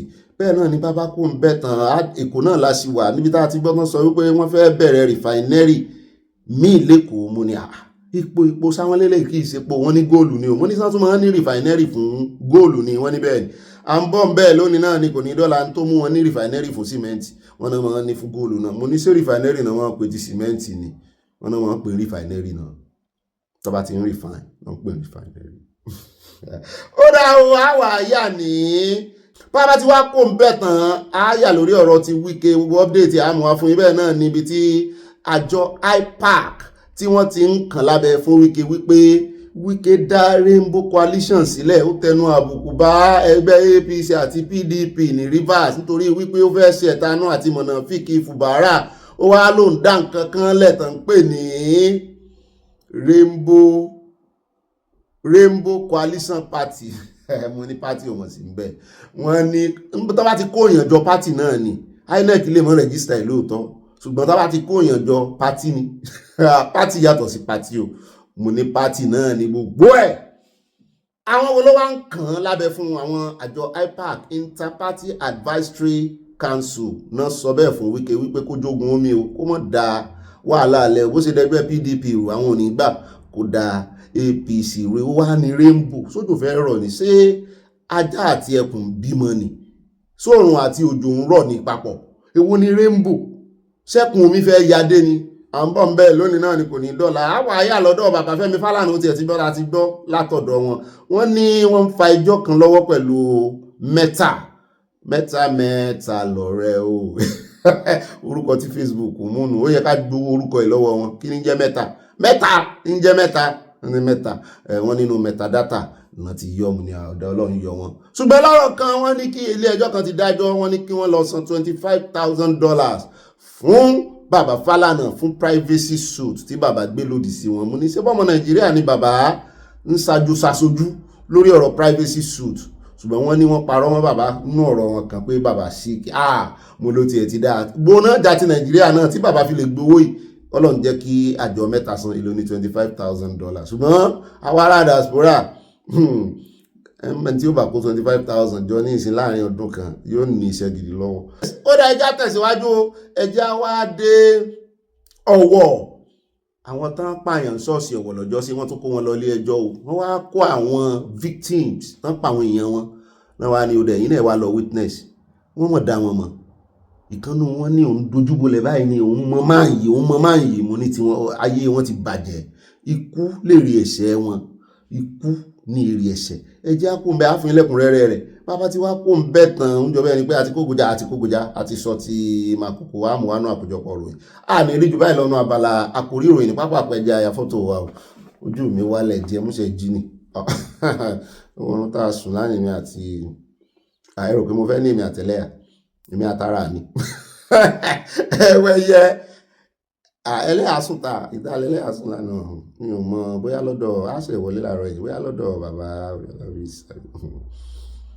ẹ ṣe princess owó wá ń sá fún princess iṣẹ́ gidi mọ̀ ní princess ṣe tó bá jẹ́ pé lóòótọ́ ni bàbá Ìjẹ̀ṣà ṣe ń tán ló ṣe tó bá jẹ́ condition wà ń bẹ̀rù pírọ́fáìlì kì í mọ̀ ṣe nǹkan gidi tá a bá rúbìnrin òkè ká ní lóòótọ́ ni bá a bá rúbìnrin gidi tó jà takuntakun ṣé wá ń gbé sáwọn pírọ́fáìlì lẹ́yìn nù ẹni bàbá Ìjẹ̀ṣà ò sí kódà ẹjẹ́ àwọ̀ ẹ̀yà fọ́tò wa kò kàn wá ẹwẹ́yẹ àfi ẹsẹ̀ Mùsìn olóòṣà ẹsẹ̀ wẹ̀ẹ́dẹ̀ irọ́ kìí ṣe wẹ̀ẹ́dẹ̀ lẹ́ máa ṣe wẹ̀ẹ́dẹ̀ pè bí àwọn ará Èkó wẹ̀ẹ́dẹ̀ mídẹ̀mídẹ̀ àfi pàkà yọ́yà kò ní yẹ́ ẹ̀lẹ́ musáàmù fẹ́ rí yín ta ni alákọ̀ọ́kọ́ náà Abala Sanawole tòní ẹ̀yà dé ọ̀dọ̀ bàbá yìí bùgájè ló kọ wọn mo ní sanfẹ́ bùgá wa ni wọ́n ní rárá o àwọn náà wá ń sọ̀rọ̀ nípa ọ̀rọ̀ wọn ó dùn mọ́ mi àwọn náà ń sọ̀rọ̀ nípa àwọn olórí Nàìjíríà wọ́n ní ọ̀pọ̀lọpọ̀ àwọn olórí yín wọ́n ní they are big men with no big ideas mo lọ́rọ̀ rẹ̀ ibi tẹ́tí ẹ ti mú yìí mo láìkẹ́ wọ́n ní they are big men lóòótọ́ àwọn politician yín wọ́n ní bet with no big idea wọ́n ní wọ́n sọ̀rọ̀ nípa èmi lókàn ìbò náà lò wọ́n ní kí ni ìtumọ̀ èmi lókàn wọ́n lọ́rọ̀ àlùfàǹsá ni pé bí ọ̀pọ̀lọpọ̀ wọn nú ọ̀rọ̀ wọn lẹ́tì mọ ìṣe wọn pé àdánìkan jẹ́ èmi lókàn wọ́n ní it's my turn wọ́n ní gbogbo yín ẹ wá tó turn láti báyé Nàìjíríà jẹ́ ẹ bá ń tẹ̀sí ẹja gbọ́rọ̀ lẹ́nu bàbá yìí ó fẹ́ jọ páwúsà bàbá yìí ṣùgbọ́n ọ̀rọ̀ ẹnu wọn kì í ṣe tàwùsà. We are all here. I hope before we leave, we can have a consensus of how to fix our country. I'll go straight to the problem. The problem, we all are agreed that democracy is receding. Democracy is not delivering. And therefore, if we go at this rate, on this trajectory, democracy is not sustainable. Therefore, what exactly are the problems? I think the major problem is that first, the political parties, which are the foundation of democracy, they have no content, they have no conscience, and they have no courage. You look, just take any party. What does it convey to you? Where is the big idea? What is that thing that this party represents in terms of the future of this country? You have collection of big men in parties, but you can't find the big idea. So what is the big idea? What is it that really, because countries that have developed, you have mentioned a few of them, South Korea in the 60s was the second poorest country in the world. Within just 3 decades, it was on the cutting edge of technology because it has developed a big idea that it was pursuing. The same with Japan, the same with Singapore, the same with every country that has made development. Where is that big idea? We have parties, we have big men, but we don't have big idea. And these parties, like I said, they have no content, they have no conscience, they have no courage. The second thing is that the the popular will, which is expressed in electoral processes, has been subverted. It is like INEC is precisely there to rig elections rather than to conduct elections. And therefore, if we cannot conduct elections, you might as well forget about democracy, because people cannot continue to be fooled. We know what happens. Last election, people were waiting for INEC to address the issues raised. What happened? In the middle of the night, there was an announcement of a result. The country was asleep, and people just disappeared. Do we want to go and repeat the same thing again? So the popular will has to be asserted. It has to be respected. If we are not, then we are not going to have a democracy. The third and very important point, moderator, is the social contract. This, democracy is sustained by a social contract. We are, as citizens, we agree to be law-abiding. We agree to listen to government. We agree to do everything to pay our taxes, precisely because the government has undertaken to provide for our security and for our welfare. And this is very clear in our constitution. Ask yourself today, where is the security? Where is the welfare? Poverty has more than doubled. Insecurity has gone to to levels unprecedented and in fact inconceivable 25 years ago. We have nothing to say that we have gained from democracy. So on what basis should we have government? If we as citizens have obeyed the laws, have paid our taxes, and government cannot protect us, what is the reason for why government is there? Because it has lost. Now, what are the solutions? Very quickly. I think we have to first find a big idea. And this is tied to the issue that have been raised of elite consensus. This is the elite of the country. What is our consensus? Where do we want our country to be in 25 years? And what do we need to do to get it there? There is no consensus. Everybody wants his own tribesman, to be president, which is the most stupid idea that I find in the 21st century. Because it's like elite taking turns to destroy their own country. If you ask yourself, the current regime, what is the consensus? It's just talking about my chance, my opportunity. I don't know if my turn, right? So we are taking turns to destroy our country. So the most important step, I think, is to have a consensus. Where do we want this country to be? Ó dẹ̀ káàbọ̀ padà lórí kíní tí mo ní arákùnrin kan kọ write up tí mo ló kọ lórí tàwọn ọba tí ń jà rìnrìn ẹjẹ́ àkàsíra létí mo láìkẹ́ bóyá àfikọ́gbọ́n ni kò sí èbó ń bẹ̀ wọ́n ní Olúbàdàn will not snub Aláàfin but His Excellency Ládọjà can snub Ọwádé. Tí mo ti rí wípé wọ́n yà sọ́tọ̀ wípé èèyàn kan ló wà nú ẹ̀kú àbí èèyàn kan ló wà lẹ́yìn òrò tó rò fi ń ké èèyàn kan ló wà nú ẹ̀kú tí ń já rọrùn bó bá ti ṣètàrọ̀ ọ̀run tán ń padà bọ̀ wálé ayé o wípé ọ̀tọ̀ ní tọ́lú ọ̀tọ̀ ní tọ́lú ọ̀tọ̀ ní Ràṣídì ọ̀tọ̀ lọ́wọ́ adé ọ̀tọ̀ làpèrè Olúbàdàn ọ̀tọ̀ ní àpèrè Ọ̀yọ́ ṣùgbọ́n Yorùbá náà ló ní ọwọ́ kókó la fi wọ́gi ọwọ́ òsà la fi wá àfin wọ́n ní gbà míì tán bá fẹ́ yàn kó yanjú tán fẹ́ ṣàlàyé ọ̀rọ̀ tán fẹ́ báyàn wí wọ́n náà máa bọ́ bá wí mo ní bò ní sí àwò wọ́n náà máa bọ́ bá wí wọ́n ní wọ́n á kàn ya àpèrè sọ́tọ̀ ní méjèèjì wọ́n á wá bá àwọn subject tó wà nínú ẹ̀ pé bọ́ba bá jẹ́ irú ọba kan tó gbàyàn létí lọ́jọ́ sí ní ìsìn tí gbogbo wa kẹ́nu bò wọ́n a kàn fi ń ṣẹ̀sàmpù ni o pé ká wá torí àpèrè ká ní ó ti mú jẹ pé àìmọye nǹkan burúkú làwọn ọmọ ìmọ̀ àwọn ọba ìpé bá ń irú nǹkan pé tírú nǹkan ìbá ṣẹlẹ̀ pé president ló yẹ kó jẹ́ fún wa o torí tá a bá wò wọ́n ràn tá a bá ń múrò àwọn kìíní ìjẹ́ bóyá ọba kan ní ìgbéraga tí sì ń ṣe ẹ worú ẹ̀sùn tó sì wà lórí ọ̀rọ̀ ti Aláàfin lórí ọ̀rọ̀ ti bàbá ọba ní Ọ̀yọ́túnjí tí bàbá Fẹ́mi Fálànà náà competition di DSS àbáwàlákọ̀ bàbá Fẹ́mi Fálànà gbogbo wa la mọ̀ wọ́n sáànù náà competition wípé àwọn gbọ́n kankan pé bàbá ọba Ọ̀yọ́túnjí lọ kíní ṣé kò wá yẹ ṣé ká mọ̀ wòran ni president ni ẹ mọ̀ pé nílé ayé yìí kéèyàn mọ̀ jọba gan kó mọ̀ jẹ̀bà nulẹ̀ rẹ̀ tó bá ń sa ìdá tó bá ń mú jẹ tẹ̀ wá nítorí kó jẹ́ baálé ilé wọn ìgbà baálé ilé wí ẹ̀ ń sẹ́ẹ̀tì bad presidency lẹ́fọ̀jọ́ iwájú ni nítorí ẹ̀ ní ẹni tó kọ ọ̀rọ̀ yìí fi ní káyàn Olúbàdàn àpèrè Olúbàdàn kò lè rìn àpèrè Aláàfin fín ṣùgbọ́n wọ́n ní bá a bá fi wo subject to subject wọ́n ní ẹgbẹ́ bí wọ́n kan wọ́n ní Aláàfin should not forget that Ládọjà is different from other Olúbàdàn we have been having before a former governor kì í ṣe kékeré o a former senator kì í ṣe kékeré o a big farmer a big business tycoon and in all an 80 years old man. If it were to be later Aláàfin Ọba Adéyẹmí, all this will not happen torí wọ́n mọ̀ra wọn. Ládọjà náà sì rèé, òun gan ti ṣe gómìnà lórí Aláàfin àná rí. Bẹ́ẹ̀ ni, ó ti ṣe gómìnà lórí Aláàfin àná rí. Ẹ sì wo bí Aláàfin òní wọ́n ṣe Mákindé lé torí kó jẹ́ gómìnà. Imagine kí ṣe Mákindé mọ́ jẹ́ gómìnà. Bó l'Aláàfin ó sì kí. Ẹ jẹ́ ká ṣàkùn àwọn ọba wa iná wọ́n ní ìdí ìrànlọ́wọ́ wa.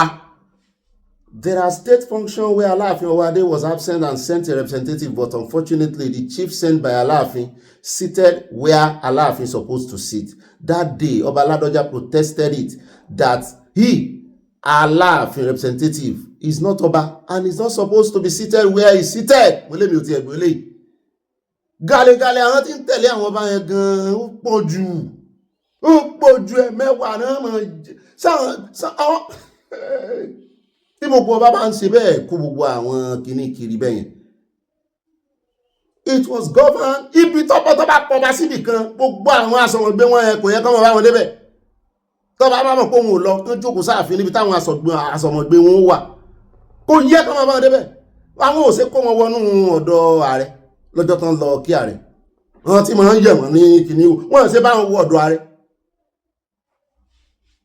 It was Governor Seyi Makinde that settled it that day. I was telling somebody that Ọba Ládọjà will not take some shit. That previous Olúbàdàn always take because of his exposure and personality.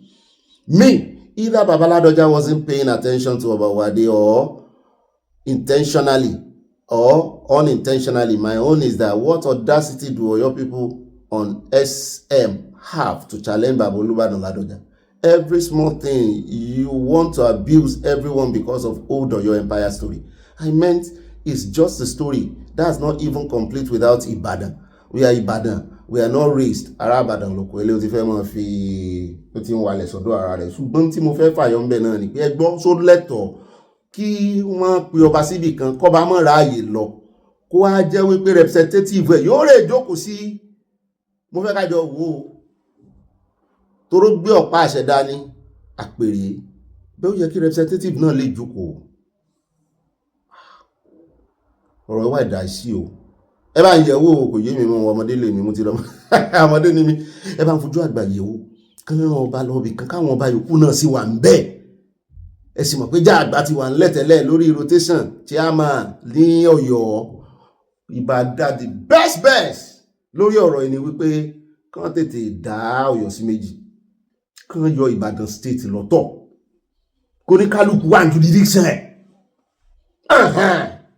kó ní kálukú wà ní jurisdiction àkànmọ́ bí tí Ògbómọ̀ṣọ́ ó bà lọ bóyá Ìbàdàn náà bà lọ bóyá Ọ̀yọ́ ni ó dá right up ní a ní àkàsí létí ni torí amútàwọn ará Ọ̀yọ́ náà wà fún yín kẹ́ ẹ má la fárí apá kan dápá kan sí àwọn ará Ọ̀yọ́ sọ̀rọ̀ sí àwọn Ìbàdàn lánàá ti Ìbàdàn lélẹ́yìí kò sí bẹ́ẹ̀ ìbú ń bẹ̀ ó yàn nànà ni so amútọ̀yọ̀ wá fún yín lánàá ti Ìbàdàn la mú wá kẹ́ mọ́ ní aṣojú ṣáájú o torí mọ̀ pé mọ̀ sọ wa lójú lẹ́sẹ̀ ni àwọn ará Ọ̀yọ́ pọ̀ ń bí ṣùgbọ́n mo mọ̀ pé wọ́n láìkì bá a ṣe ń sòótọ́ ọ̀rọ̀ fún wọn abẹ́ láìkì ẹ̀ ẹ jẹ́ àpò ń bẹ́ ẹ jẹ́ wá sáré dé Unimate níbi tó ti fẹ̀sùn kan ìkan náà ọmọ skul wọn wípé Boko Haram pé wọ́n ti ń recruit àwọn ọmọ ní University of Maiduguri mo ní Borno ló wà àwọn níbẹ̀ ni ṣùgbọ́n VC wọn ló wá jáde àtàwọn aláṣẹ ẹbẹ̀ wọ́n ní rọ́nà pamọ́ wọn. The University of Maiduguri has dismissed as false and baseless a viral social media video alleging that some of its students were arrested for collaborating with Boko Haram insurgents. In a statement issued on Tuesday,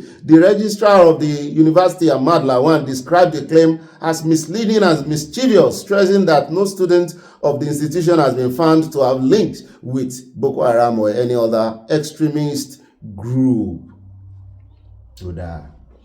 The attention of the management of the University of Maiduguri has been drawn to a misleading and disturbing viral video circulating on social media platforms claiming that students of the university were involved with Boko Haram link. Only we appeal to all to refrain from spreading this false narrative due to its negative impact. The University of Maiduguri remains steadfast in its commitment to academic excellence, moral discipline. The university urged parents, guardians, the media, and the general public to disregard misinformation, warning that the spread of such false narratives could cause unnecessary panic and damage the institution reputation. Ẹ fẹ́ protect the image tí sọ fáwọn ọmọ yín kan so wá gbéjẹ mọ́wọ́. Àbí ìṣe school kan náà ni Deborah lọ́jọ́ sí tán ti pa tí èsì Sokoto ni àbí Kano àbí Kaduna ìkànnù ilẹ̀ Haúsá yìí náà ni wọ́n ti tẹ̀jẹ̀ sílẹ̀. Ebo rí platform school ni ebo ọmọ school náà ni ebo ọ̀nà pa ẹ wà ní kò sí àwọn extremism ní extremist ní school yìí ìwòrán yìí ràn orúkọ wọn ti ń bàjẹ́ ẹ̀rù ń bà wọ́n àyà wọn ń já wọn kò sẹ́yìn tó fẹ́ pera rẹ̀ Fúlàní gan mọ́ ń ta gbangba agídí náà ń ṣe torí ẹ̀lẹ́sẹ̀rí tán ń ṣe fídíò lẹ́nu ọjọ́ mẹ́ta ìpé wọ́n ń bà wọn lórúkọ jẹ́ ta ní ń bà yín lórúkọ jẹ́.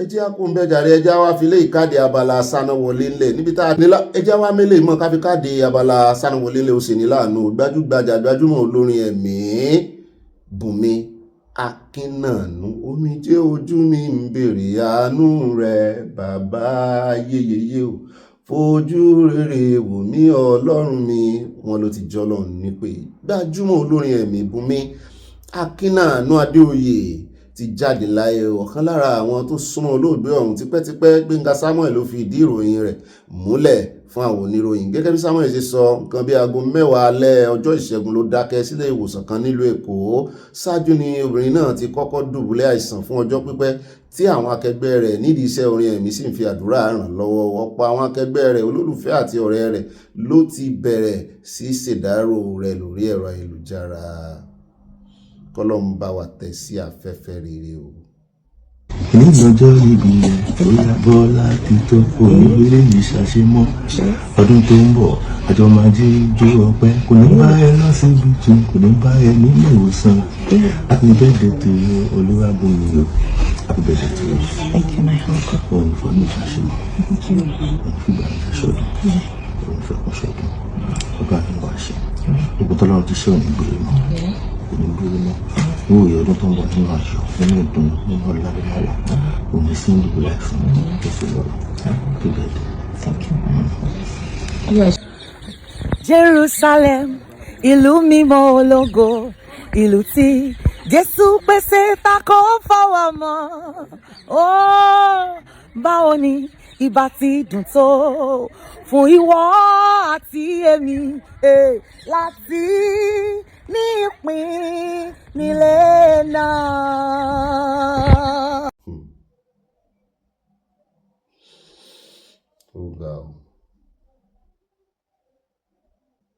Ilé ìlágbára bẹ́ẹ̀ náà ni afẹ́lẹ́ ìṣèdárò ọba Badagry wọ́n ní àwọn èèyàn jàǹkànjàǹkàn lù náà wọ́n ti ń ṣèdárò lẹ́yìn ọba Akran tó wàjà ní Badagry ǹjẹ́ ò ti di ìjẹta báyìí bàbá ti dàgbà bàbá ti lọ síbi àgbáńrí ẹ̀yin ará Badagry tẹ́ wà ń bí àti gbogbo ẹ̀yin ará Èkó àbáyín ṣèdárò ẹni rẹ̀ tó lọ ó dáa o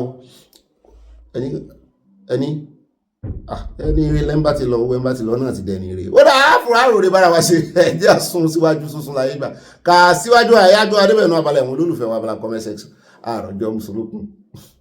mo máa tún kí wá káàbọ̀ sínú abala yìí olólùfẹ́ abala comment section bá mi mo rí adéyẹmọ wọ́n ní ó bí igi mú ẹṣin jìnnà sórí ó tẹ yẹn gan wọ́n ní olúbàdàn wọ́n lè bí aláàfin ọ̀yọ́ lọ́mọ wọ́n ti ẹ̀ láwọn àti lásìbọ̀ wọn lẹ́gbẹ́ àrìnfín yẹn ti pọ̀ ju ìgbéraga àti ìgbérasánlẹ̀ aláàfin ti pọ̀ jù olúbàdàn kì í ṣe ọba yẹpẹrẹ o olúbàdàn ti ní owó tirẹ̀ lọ́wọ́ kó tó jọba o iṣu kì í ṣẹgbẹ́ iyán o lára aṣọ láti mú yan wọn tẹ lọ́ọ̀bù sí àti rachel ìlú wọlé wọn ní òtítọ́ lẹ́sọ̀ òbí gbogbo àwọn tó jìjà àgbà yìí ìlú wo ló develop nínú ẹ̀mí ò rí o ẹ lọ wo ìgboro Ọ̀yọ́ I do go there anytime I go home ẹni tó yẹ kí ó fa gbogbo ọba tí ó bá níbẹ̀ mọ́ra láti develop ìlú rẹ̀ náà ìjà ìranù ló ń jà kiri wọ́n tẹ lọ́ọ̀bù sí a bẹ́ẹ̀ náà ni at comfort òjò wọn ní ẹkú iṣẹ́ takuntakun Ọ̀gbẹ́ni Bobby Àtàyà God will continue to protect your family from all evil amen orílẹ̀-èdè Yorùbá ní kíákíá o.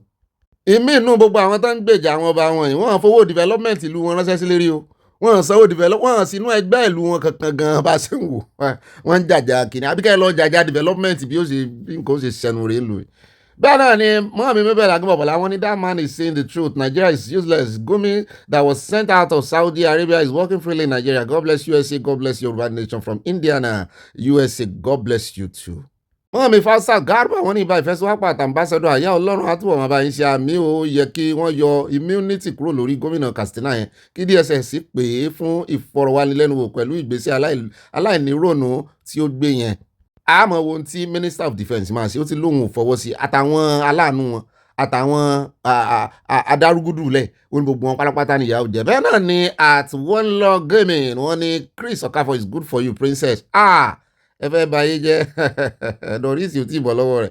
bẹ́ẹ̀ náà ni at Helen Adégòkè wọ́n ní ó wà lọ́rùn ọ̀pẹ òǹbólúwà ṣèlérí ó fẹ́ jábọ́ nìyẹn Asaridokubo on the ground and you are still boasting Asaridokubo you know no shame aláìnítìjú ni. bẹ́ẹ̀ náà ni mọ́mí tẹ̀síwájú wọ́n ní why are they ridiculing and disgracing Aláàfin of Ọ̀yọ́ ọkọ̀ wọn sẹ́yìn kan tó ridicule káàtì ẹ̀ nígbà kan ridicule wọn ṣùgbọ́n kan náà kan fọwọ́ síbi ọwọ́ ń gbé o. No matter what happen is a Yorùbá ọba náà bẹ́ẹ̀ ni it's not just ọba they are disrespecting but it's true please let us do things with wisdom mọ́mí wisdom la fi ń ṣe. ẹ sọ fún ọba Aláàfin Ọ̀yọ́ náà kan dẹ̀ kó sí stool ọba ilẹ̀ Yorùbá tí ò yẹ ká bọ̀wọ̀ fún kódà kó kúrò ní ọba kékeré baálẹ̀ gan ó ní ìdí ìbọ̀wọ̀ fún gbà fún múrí ní gbà fún múrí lóko ní gbà fún gbàjàlájò. bẹ́ẹ̀ náà ni bet àwọn kan wà náà tán fi wisdom sí o tẹ́ ẹ bá rí bọ́n ṣe ń sọ̀rọ̀ ṣàkàṣàkà nígboro ayé no a lè pe ọba sákìyèsí ṣùgbọ́n ẹ má ṣe pé fọba mi ò tiẹ̀ ní gbà mi ò ní gbà tẹ́ ẹ bá rí ọ̀rọ̀ àlùfànṣá tó ń lọ ní ìgboro ó ti pọ̀ jù. àti wípé ṣe rí àwa yọǹgì àtàwọn tó tiẹ̀ ń bọ̀ lẹ́yìn tiwa generation yẹn wọn mọ̀rọ̀ sọ lórí ẹ̀rọ ayélujára o yàtọ̀ sí pé the rate bọ́n ṣe máa ń sọ̀rọ̀ sí àwọn ọba wa náà wọ́n nídìí láti gbé àwọn ìgbésẹ̀ kan bóyá kan tiẹ̀ mọ́ lọ pàtí mọ́ kan tiẹ̀ mọ́ yọjú sí gbogbo àwọn ceremonial kìíní mọ́ ká mọ̀ wọ́n lápé àbí lẹ́yìn gbogbo àwọn ọba tá à ń sọ yìí náà nísìn ìwọ̀nba nú wọn la lè tọ́ka sí pé wọ́n ń ṣe development ẹ dárúkọ development ọ̀pọ̀lọpọ̀ wọn ṣe ṣébí tó mú wa mọ̀ kíra fún Aláàfin nìyẹn nígbà tó kọ́kọ́ dé ẹ wo ẹrù tó bá Aláàfin dé àwọ̀ lára àwọn tó pariwo fáláàfin tó pariwo lórí ẹ pé Aláàfin ni ọwọ́ adé ni o ẹ wo ẹrù hospital ti àwọn bẹ́ẹ̀lì tó bá wọn dé gbogbo àwọn nǹkan yẹn la fẹ́ máa rí kò ń ṣe gbogbo ẹjọ́ wẹ́kọ́ mọ́ ni mo jù ọ lọ àwọn kọ́nà máa jàjà yẹn gbogbo wọn náà ní ìdìkà bá sọ̀rọ̀ ṣùgbọ́n lórí ìkànnì àní ṣépè fọba láyé ẹni tí ò jọba gan-an àní ṣépè fún wọn bí àní ọ̀rọ̀ àlùfànṣá àní sọ ṣùgbọ́n a pè wọ́n sákèsí o páwa náà ní pè wọ́n sákèsí yẹn irọ́ àní àá pè wọ́n o.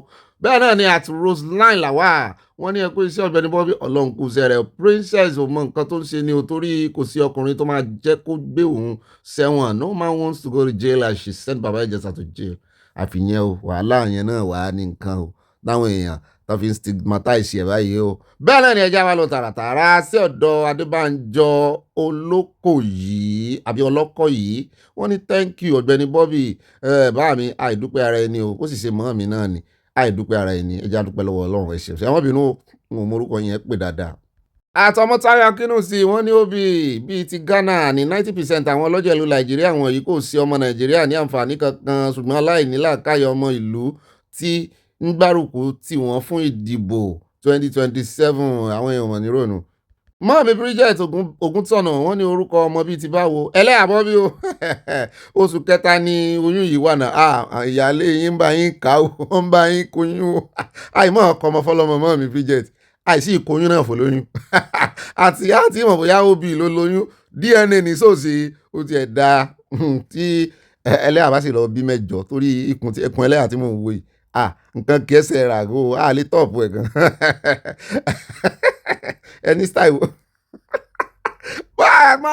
ọmọ táyà kínú sí mo ti dọ́dọ̀ yín padà. wọ́n ní òbí kò ní sí ìdìbò 2027 ní agbára ọlọ́run gbogbo importation wọ̀nyí ní gbogbo wọn fi ń kówó jẹ àmọ́ gbogbo wọn ní ọlọ́run máa ṣe ìdájọ́ wọn ní aláìláàánú àṣẹ́gun. bẹ́ẹ̀ náà ni at comfort adilẹ̀ bá mi ní mọ́ mi ní ṣebí terrorist ni ẹ kò lè yà wá lẹ́nu tá lè ń bá wí nù wọn ṣé ta ni ná wọn ò rántí ń bá wí nù wọn. Àtàbí Ayélọ́jà in market wọ́n ní if living glass house don't throw stone Ọ̀yọ́ and Ìbàdàn swagger our babas should stop o bẹ́ẹ̀ nìkan bàbá yìí náà kan so wá gbẹjẹ mọ́ wọ́n tẹ́ lọ́wọ́ sí stop playing báàmì ẹ̀yin náà sọ slang stop playing. Àbí in market from Baltimore Maryland Yorùbá nation yìí going back wọ́n tẹ nǹkan panu sí amórí love lókè ń bẹ́ẹ̀ náà èmi gan ń ṣe mí bẹ́ẹ̀ ni pé kí n rè é náwó sọ́ba kan.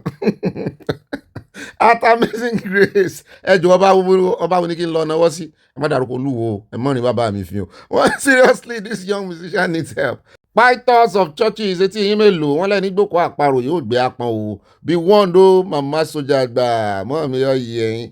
Bẹ́ẹ̀ náà ni ẹjẹ́ adé ọ̀dọ̀ Adélájà George bá mi ní láyé àtijọ́ ọkùnrin ń pe binding connection the number one no I have introduced Bobby send her number tá a lè introduce mi sí ok àbí ẹ fẹ́ princess báà mi mẹ́sẹ̀gì yín ò yé mi àti mo dúpẹ́ Táíwò mọ́ mi dáadáa wọn ní Bobby mi ọ̀hún ẹ̀yin náà sọ wọ́n sí mi a máa ju yín ṣe láṣẹ Èdùmàrè àṣẹ wàá nǹkan tí mo mú bọ̀ fún yín ní ayọ̀ àlàáfíà àti gbogbo ire tí ó wà nínú ọdún yìí ni ó máa tẹ̀yìn lọ́wọ́ láṣẹ Èdùmàrè àmì mo gbà á tìfẹ́tìfẹ́ mo kó mọ́ra àwa tó ráàyè o ẹ mọ̀ ráàyè síbi gíga ni wọ́n tẹ lọ́ọ̀fù sí wa ire o. mọ́ mi Riscot Adigun Alájà àwọn ní òbí ẹkú ètò àmọ́ mi ẹ̀sìn mọ̀pọ̀ lọ́ọ̀ ní tò ẹ fẹ́ mọ gbọ́mọ bà fọ́sùn ẹ lẹ́sìn mọ gbé orí ọlọ́run fún ọlọ́run ló lélẹ́yìí kì í ṣe mi ẹ pẹ́ orúkọ ọlọ́run ni ẹ pa orúkọ bọ́bí rẹ̀ lára rẹ̀ ó yá ẹjẹ́ àjọ gbé fọlọ́run ẹ gbọ́ wókè yìí gbága àti dá padà fọlọ́run ọlọ́run ní tò àwa gbìyànjú ní ọlọ́run á máa bá wa tó àmì sáyé ń dùn ó ń dùn lárinrin mọ́ mi. àǹfọ̀ ayé jẹ wọ́n ní ọ̀tẹ̀ tí wọ́n fi tú Ọ̀yọ́ àkọ́kọ́ náà nù ọmọdé kì í ní aṣọ títí kójú ti bàbá rẹ̀ lọ please turn over àbáwájú. bẹ́ẹ̀ náà ni mọ́ mi Abọ́láńlé Ògúndọ̀lá wọ́n ní òbí ẹ̀ sọ́ra yín kẹ́ ẹ má lọ gbé igi léra nítorí àwọn ìpolongo àwọn wókòwòkò tí ẹ̀ ń ṣe lẹ́nu ọjọ́ mẹ́ta yìí o mọ́ mi ló ti ń bí ayálọ́kọ yín àbí ìsá ayálọ́kọ yín mọ́ ni ó dínú oṣù kẹwàá kẹ́ tó bọ́ọ̀dì sọ́dọ̀ mi bí ẹlẹ́yà bá yarí anyway I will hold my peace my advice love from Mama Dọ́là àwọn tẹ́lọ̀ sí i wo princess máa bọ̀ jàre bẹ́ẹ̀ náà ni mọ́ mi Kúdírát Àtọ́láníyàn wọ́n ní Ọ̀gbẹ́ni Bobby well done my brother ẹni tí ó bá fẹ́ obìnrin ó máa rán lọ sẹ́wọ̀n ni ẹ wo gbẹ̀yìn àbí ẹ wo gbẹ̀tìn Yorùbá nation no going back now. At Victoria Alade wọ́n ní Victor Alade bá mi ni who want to marry you you're looking for person to send to jail àbí princess Irogo àlẹ̀mọ́ elébẹ̀lì tó ti lẹ̀ mọ́ra rẹ̀. At Mohammed Okas Dodolu Olúwatúnmiṣe wọ́n ní àtìgbà tí Trump ti sọ fún Tinubu pé kó gbé orúkọ àwọn tó ń sponsor terrorism jáde ló ti ń dọ́gbọ́n láti bo àṣírí wọn torí 2027 ẹ̀wọ̀n wò ó fẹ́ bò di 2027 ni ẹjọ́ wọlé ẹlẹ́ẹ̀kejì àwọn tí ó kù sẹ́wọ̀n.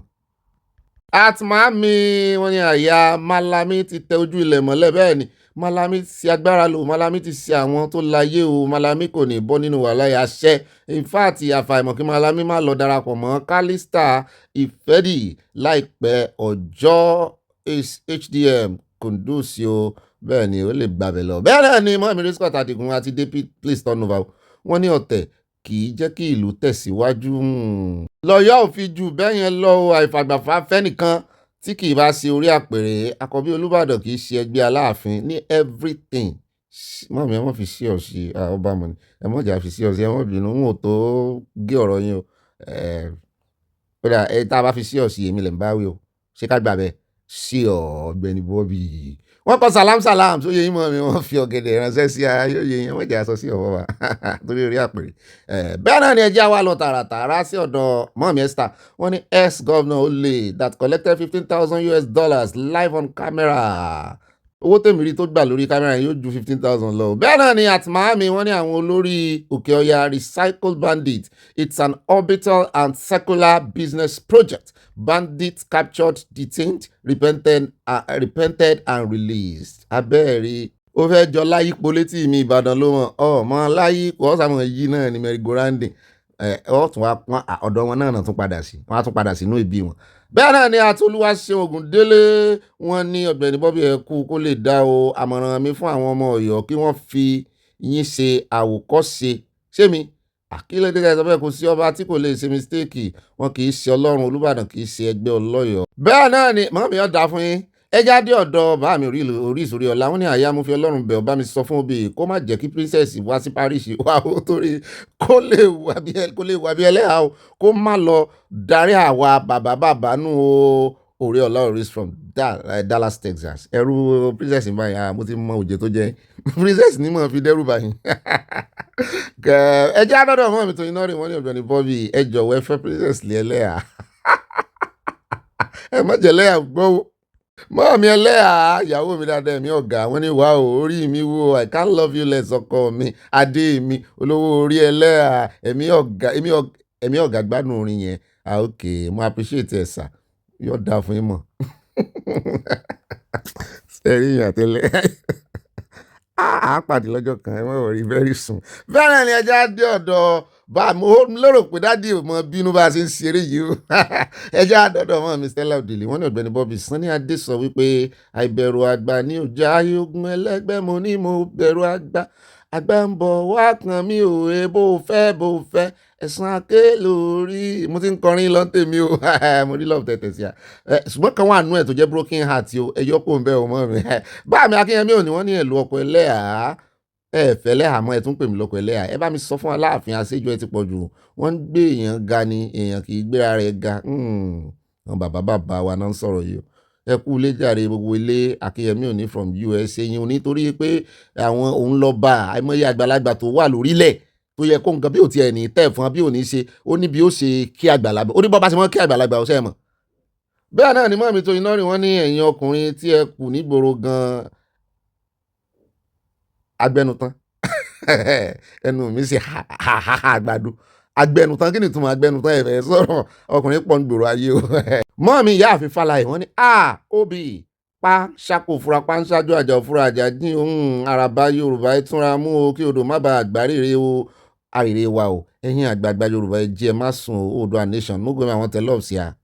gbẹ́jẹ́ nǹkan bíbá mọ́ mi ṣe ka alákọ̀ọ́kọ́ yẹn pápá kò fura pápá jóná wọ́n máa ń lu pápá náà pánsá làwọn pánsá òfura pánsá jáná òkè pápá náà pápá máa ń jóná ni pánsá máa ń jáná ni ó dáa. Bẹ́ẹ̀ náà ni ẹja dé ọ̀dọ̀ at Evangelist Dorcas jáde sọlá wọn ní kábíyèsí ọba àwọn ọba Ọlọ́run ayọ̀ Ọlọ́run orí ọ̀fẹ́ Ọlọ́run àmọ́ mi kí Ọlọ́run lọ ni ọjà jọ ìwọ̀n o. at Olúwakẹ́mi Bámidélé wọ́n ní Ọ̀gbẹ́ni Bobby ẹ má bàa Dámilọ́lá wá ọkọ ní inú ilé aláyọ̀ yìí o bí ó ṣe bẹ̀rẹ̀ nìyí o pẹ̀lú bàbá Ìjẹ̀ṣà rúgọ láì wọ̀sẹ̀lẹ̀ báyìí. Mọ́ mi Stella Ògúnbàjò wọ́n ní Oòduà nation ní tiwa Oòduà nation láfẹ́ Oòduà nation ó gbóyún bá Ọlọ́run jọ bá wa fún bàbá wa Bánjí Akíntúyì ní ẹ̀mí gígùn àmín. Sunday ọmọ Adéyẹmọ Ìgbòho ṣà nǹkan ò ní ṣe ẹ̀mí rẹ ò ní kúkú jíjì àmín àti gbogbo wa àmín ẹ̀ pọ̀ o. ẹ jẹ́ àlọ́ tààràtàrà sọ́dọ̀ mọ́ mi Olúfúnkẹ́ Fájìmọ́lú wọn ni Bobby Malami tó ti wà ní akóló àwọn ọlọ́pàá nítorí wọ́n rí ìbọn àti ọta rẹpẹtẹ nílé rẹ̀ ní Kẹ́bì. àwọn agbébọn tó yabo ilé iṣẹ́ Dangote ní Kogi lé ní igba 200. Malami yẹn ti ẹ̀ rí wọ́n ní ẹni tó jẹ́ olórí controller general àwọn prison náà wọ́n náà lọ rí ìdí kíní rẹ̀ ibi tó wà ẹ mọ̀ pé àwọn VIP náà máa fi wọ́n sí wọ́n náà rí ìdí tán sí wá lọ rí ìdí ẹ̀ nínú prison tó wà àti ìmọ̀ ní Kùjé. mọ́ bá mi Akínyẹmí òní wọ́n ní Aláàfin kò tí ì lo ọdún kan lórí àpèrè ó ti fọ́ gbogbo ilẹ̀ Yorùbá gúdúgúdú. bàbá Ládọjà kì í ṣẹgbẹ́ rẹ̀ ní gbogbo ọ̀nà kó fi àpẹẹrẹ rere lélẹ̀ lórí àpèrè ẹ gbàgbé Akínyẹmí òní from USA bá mi bínú tán o. bẹ́ẹ̀ náà ni ibà ọmọ Ọ̀yọ́ ní bá mi ọba yín lẹ́wọ̀n bínú sí i. bẹ́ẹ̀ náà ni at Olúwakẹ́mi Bámidélé wọn ní bàbá Ìjẹ̀ṣà ìgbà tí ìgbéyàwó rẹ̀ dàrú ẹ̀yin ọkùnrin ẹ jọ̀wọ́ ẹ bá mi yẹ ilé wò dáadáa pẹ̀lú obìnrin báyìí o. mọ́ mi mẹ́rin odun ní tèmi nìkan wọ́n ní òbí tèmi nìkan àtàyà ìbá ayọ̀ bá mi ayọ̀ kúnlé ayọ̀ ní tiwa nínú ilé aláyọ̀ yìí ó ayọ̀ wọn nídìbànújẹ́ àsìkò wẹ̀ẹ́dẹ́ àwọn olóṣèlú àti àwọn aláwàdà ìlú làwà yìí ó wẹ̀ẹ́dẹ́ àti wẹ̀tẹ̀wẹ̀tẹ̀ kó máa lo bí mọ́ mi yọ yẹn Yorùbá nation going back kiri o mo rí love àti ẹ̀rín tẹ̀rín ayọ̀ yín ò ní dìbànújẹ́. wọ́n mi Adésọlá Ọládèjì wọ́n ní àwọn olórí Yorùbá gan-an kí ni kí á pè wọ́n náà. At Michael Junior wọ́n ní èmi ní Tóyìn ìyá Michael lọ́sọ̀nà Nazaleluya láti Surulere ìbàgbọ́n má bí wọ́n nígbà tí Tinubu di ààrẹ Nàìjíríà láti gbà yẹn kò sí ìsinmi ní Nàìjíríà o kí Ọlọ́run gbà wá Sàásù ti di wèrè tẹ́lẹ̀ Wike ò kì í ṣe Ọlọ́run Fubara máa borí wọ́n mi yọ yẹ wọ́n kó owó ẹ̀pọ̀ sójú kan ni ó sì lọ bẹ́ẹ̀ 5 lines náà ni. ẹ wo 5 lines yìí dùn mọ́ mi gan ó ti ẹ̀jẹ̀ ó dùn ká gan kó máa lo bẹ́ẹ̀. At Clement Ọládẹ̀jọ wọ́n ní Ọ̀gbẹ́ni Bobby I'm ashamed of this Àmọ̀tẹ́kùn Ondo for arresting terrorists and taking them to the police station while the president had ordered their execution. Abẹ́ẹ̀rí táwọn yẹn sì sọ pé wọn ò ní jẹ́ wọ́n kán chẹ́ẹ̀kì mọ́tò èmi ti expect pé kán fìbọn fọ́ gbogbo táyà tírélà yẹn kó tiẹ̀ wà bẹ́ẹ̀ náà kájọ wá rí bọ́lọ́pàá ó tiẹ̀ join wọn bẹ́ẹ̀ kán kọ́kọ́ dá mọ́tò yẹn dúró pẹ̀lú bọ̀n kán fọ́ gbogbo táyà tírélà yẹn kó mọ́ lè rí ibì kan. Àtọ́lábọ̀dé Ọlájúmọ̀ mi ní Ìbà Olúbàdàn gbọ́wọ́ mi ò gbọ́wọ́ Ìbà àbòsí pọ̀ púpọ̀ bàbá àyà àbòsí pọ̀ púpọ̀ mo ń fẹ́rẹ̀ bọ́wọ́ ní ìrìnà bá dọ́dọ̀ Olúbàdàn ṣé náwó sí wọn on your behalf Mohammed Okas jálò wọn ní ẹ̀ka alẹ́ gbogbo ẹbí aláyọ̀ àyà wa àtàtà àti brọ́dà mi Ọ̀gbẹ́ni Bobby wọn tẹ love ṣe àmọ́ mi yọ yẹ yẹn bá kí dáàdì ní Netherlands mọ́ mi ní Netherlands nù ok ẹ mọ̀ wọn bá mi òkè ńlá Adédọ̀tun wo Canada ń kọ́ wọn ní Olùkọ́mi Bobby sí àwọn South West Governors yóò ní possible checks rárá ní nípa àwọn bandits yìí àṣàrí tó ń wo ìṣẹ́jú àkàn tó kú bọ́ rẹ̀ apẹ́lé tí omi ọ̀sà ni ẹ ti jẹ́ pẹ́ o kí ó jókòó dáadáa máa wo kọ́mẹ́ǹtì ẹ̀sìn kírun ó ti ráàyè ní nǹkan ti bánu mọ́ mi Mutolani Martins wọ́n ní ọ̀gá Bobby tí a lọ́nlọ́gà kó iṣẹ́ takuntakun o àwọn agbésùnmọ̀mí àti àwọn ọ̀gá wọn ti sọ wípé àwọn ni Nàìjíríà please turn over ọ̀dà yóò sojú wa yóò sojú elébè yóò sojú olùkọ́. At Susan Awoleke wọ́n ní ẹkú ètò Ọ̀gbẹ́ni Bobby Ọlọ́run ní mò ń tò mọ́ mi Ọlọ́run gbádùn yín ṣé pé lóòótọ́ mọ́ mi wọ́n ní Ọlọ́run gbádùn yín wàá òmí náà gbádùn yín Ọlọ́run a máa fún yín ṣe kó mọ́ bá wa sí ni mọ́ mi Ọ̀gbẹ́ni Bobby ọkọ̀ 16 ọkọ̀ ẹlẹ́à wow you are beautiful in your voice mọ̀ pé ẹ̀dẹ̀ máa beautiful dojú náà ṣé ń fẹ́ yín dé ilé ẹlẹ́à kí n fẹ́ yín lẹ́lẹ́à ká lè gbàtún ara wa náà ni o ẹ̀yin lẹ́lẹ́ ń gbàtún wa Ọlọ́run gbọ́ àmọ́ mi ti bú sẹ́rìn àtibá mi Adétáyọ̀ Adégẹ̀yìn wọ́n ní òbí kí Àsárì lọ́ọ́ máa jà ní Bẹ̀nẹ̀ lérí ibú Dangote tó ń kó tẹ́rọ̀ wọlé náà lọ dojúkọ ní Kogi o ó ṣẹ̀ṣẹ̀ bẹ̀rẹ̀ from Newark New Jersey wọ́n tẹ love sí a o. wọ́n mi Mutolani Martins àti dé PTO wọ́n ní ìyẹn ni ó ń kì wọ́n láyà láti máa wọ gbogbo ìlú tí ó bá wù wọ́n ṣe bí ẹ̀rí bàbá Fúlàní kan tí ó takú wípé òun kò ní kúrò nínú oko olóko bẹ́ẹ̀ ni a lò ní last week tó ń yarí pẹ̀lú olóko. àmì òkè ńlá Adédọ̀tun wọn ní Olùkọ́mi Bobby bí wọ́n bá ń pe ẹnìkan ní òkìrì ojúlé fìjàlọ̀ dájúdájú onítọ̀hún ti ń jalè tẹ́lẹ̀ níbì kan rí ni òkìrì ojúlé fìjàlọ̀ náà ni àbí ó pẹ́ tí Portable ti ń fi orí jálé agbọ́n ẹ̀sìn kírun tí ẹ̀ bá lọ́tẹ̀ yìí bẹ́ẹ̀ náà ni ẹja dé ọ̀dọ̀ at Dutchman Pants wọ́n ní princess should go and date Portable ló bá tán o mo rẹ́lẹ́yà fún mi náà bí ni Dutchman náà wà ń bá ẹlẹ́yà fún mi rẹ́rìn àwọn náà wà ń pè ẹlẹ́yà ẹ ṣọ́ ara yín o wọn gbọ́dọ̀ rí ẹlẹ́yà fún mi lẹ́gbẹ̀ẹ́ yín o bá mi Akínyẹmí òní nìkan ni mo lè fi ẹlẹ́yà bá ṣe o irú ẹ̀rín wo lẹ wá ń bẹ́lẹ̀ àárín bí mo ti bínú mo ka kọ́mẹ́ǹtì mọ́.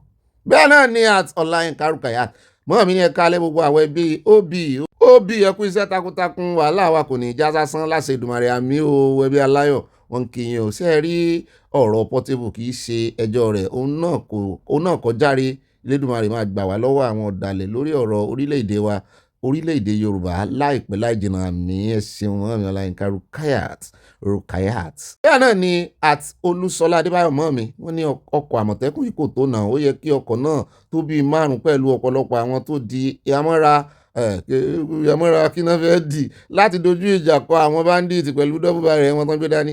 Wọ́n ní kán yí ọkọ̀ wọn wò, àwọn yẹn ò gbà. Ẹ mọ iye AK-47 tí ó wà ń bẹ̀. Adúrú àwọn bandits nínú ọkọ̀ eléjò nínú Èkó láì dá wọn dúró. Wọ́n mi rí love tẹ̀tẹ̀ sí ajẹ́ kán máa wòra wọn ràn. Bá mi fọ́lọ́run sọ́ta ní mọ̀lá mo ti ń béèrè yín. Wọ́n ní Ọ̀gbẹ́ni Bobby Portable ti ya wèrè. Ògo wèrè lóní. Àánú ṣe mí fún kó sọ́ra kó má bàa di ológo àná. Yorùbá Nation no going back. Wọ́n tẹ̀lé ọ̀sẹ̀ àti nǹkan panu. Wọ́n ní àsìkò yìí ni wọ́n ń wá ọkọ nínú ìjọ Ọlọ́run. Wọ́n ti lò wọ́n pàtì orí bàbá Ìjẹ̀ṣà ló ń jà. Bobby ẹ fẹ́ pẹ̀lú ẹlẹ́yà. Ṣé mi lè máa àbá mi àṣẹ ẹ̀fẹ́ràn mi. Bẹ́ẹ̀ náà ni Ọlábọ̀dé Ọlájúwọ̀n mọ́ mi ní orí bàbá Ìjẹ̀ṣà kọ́ orí bàbá Òṣogbo ní àwọn ẹgbẹ́ pedophile. Mọ́ mi láwọn gbà wọ́n lẹ́nu tó bá yẹ pedophile náà ni o pé ìyá tí bàbá Ìjẹ̀ṣà jẹ wọ́n ló tọ́ sí. Mọ́ mi ẹ̀ serious mi kọ́kọ́ rò pé bóyá bàbá Òṣogbo kan wà níbì kan sá. Wọ́n mi Evangelist Dorcas Jádesọ́lá wọ́n ní ibà làpálàpá gbé orí wọlé o má jẹ́ kó lọ fẹ́lẹ́ hà ẹlẹ́yà náà ni mo fẹ́ mọ́ mi ẹ ti gbàgbé mọ́ mi tó ìnáwó wọn ní àwọn obìnrin tó ń fẹ́ Portable yìí gan adé normal tọ́ Portable ó ní di scrubbing gidi scrubbing fún 1 year. Mi Stella Odele wọ́n ní ẹlẹ́yà mi sọnù pé kí ló dé tẹ́yẹ ní kẹlẹ́ mi sọnù inú bí àwọn ìyálé yìí o ẹlẹ́yà. Wọ́n mi Bridget Ògúntọ̀nà wọ́n ní obì àtàyà mi àtàtà inú mi dùn nígbà tí mo gbọ́ orúkọ mi ní àná tí kì í ṣe ẹlẹ́yà nìkan. Wọ́n ní kí n jẹ ilé fún HBP. Mọ́ mi mo rò mú bọ̀ ó yá ẹja ọsàn kọ́mẹ̀ntì ti gùn ó yẹ fún ẹja àfihàn báyìí. Ọ̀gbẹ́ni Bobby mi tó tọ́mọ̀ ìdálẹ̀ tí ẹ kú àmójúbà àwọn ènìyàn yín lórí àjàgbéjò kì í sáwọn èèyàn mi o.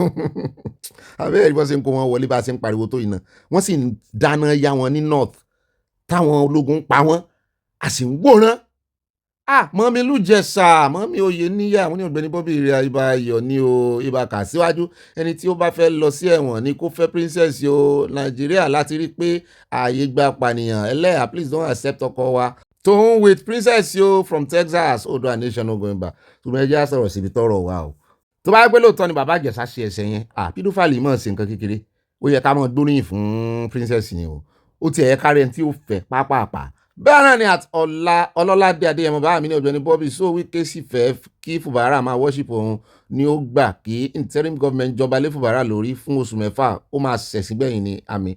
Mọ́ mi Florence Aládé wọ́n ní Ọ̀gbẹ́ni Bobby ẹ káàbọ̀ sílé aláyọ̀ ẹ̀kú iṣẹ́ ọpọlọ Odùduwà àgbéwà àmì kò ní gbọ́dọ̀ Odùduwà Republic no going back wọ́n tẹ lọ́ọ̀sì àti nǹkan panu. Àtàdégbọlá Kúnlé wọ́n ní Ọ̀gbẹ́ni Bobby tíátíá mo kí n dáadáa ẹ̀kú iṣẹ́ ọpọlọ bá mi ṣeun nothing wrong give Aláàfin use Irukere to greet Olúbàdàn than spreading hand to him. I mean Oríyọmí máa introduce a Sharia law tó bá di gómìnà ní Ọ̀yọ́ state. Ọ̀rọ̀ Oríyọmí ń bà mí lẹ́rù. Ẹ jẹ́ wá fi eléyìí káàdì rẹ̀ ńlẹ̀ ó ti gùn. Bẹ́ẹ̀ náà ni mọ́ mi Fúnmilọ́lá Bello mo rò pé mi ò ní rí inú comment section lónìí ni wọ́n ní Ọ̀gbẹ́ni Bobby àánú Olúwa yóò máa bá gbogbo wa gbé àmì òbí ibà aláya púpọ̀ ọmọ Ìwó original ẹlẹ́à oyún bíi ti báwo love you bẹ́ẹ̀ náà lẹ́lẹ́à dá wọn ní màámi. Ẹ má gbé yẹn wá rárá ẹ wojú mi kẹ́ ẹ sọ fún mi wípé ẹ rí oyún nínú mi lọ́jọ́ tẹ́ ẹ wá sọ́dọ̀ wa ẹ sọ ara yín o. Mo mọ̀ rí kíní tó fi ń ja ẹ̀ṣẹ̀ ẹlẹ́yàyò ẹ̀ṣẹ̀ sí àlè rẹ̀ ẹ má dọwọ́ rú o I love you. Mọ́ mi hannah ń sùn pọ́ ẹ̀jẹ̀ á ṣe pọ́ ìwọ́nú àkójọpọ̀ rẹ̀.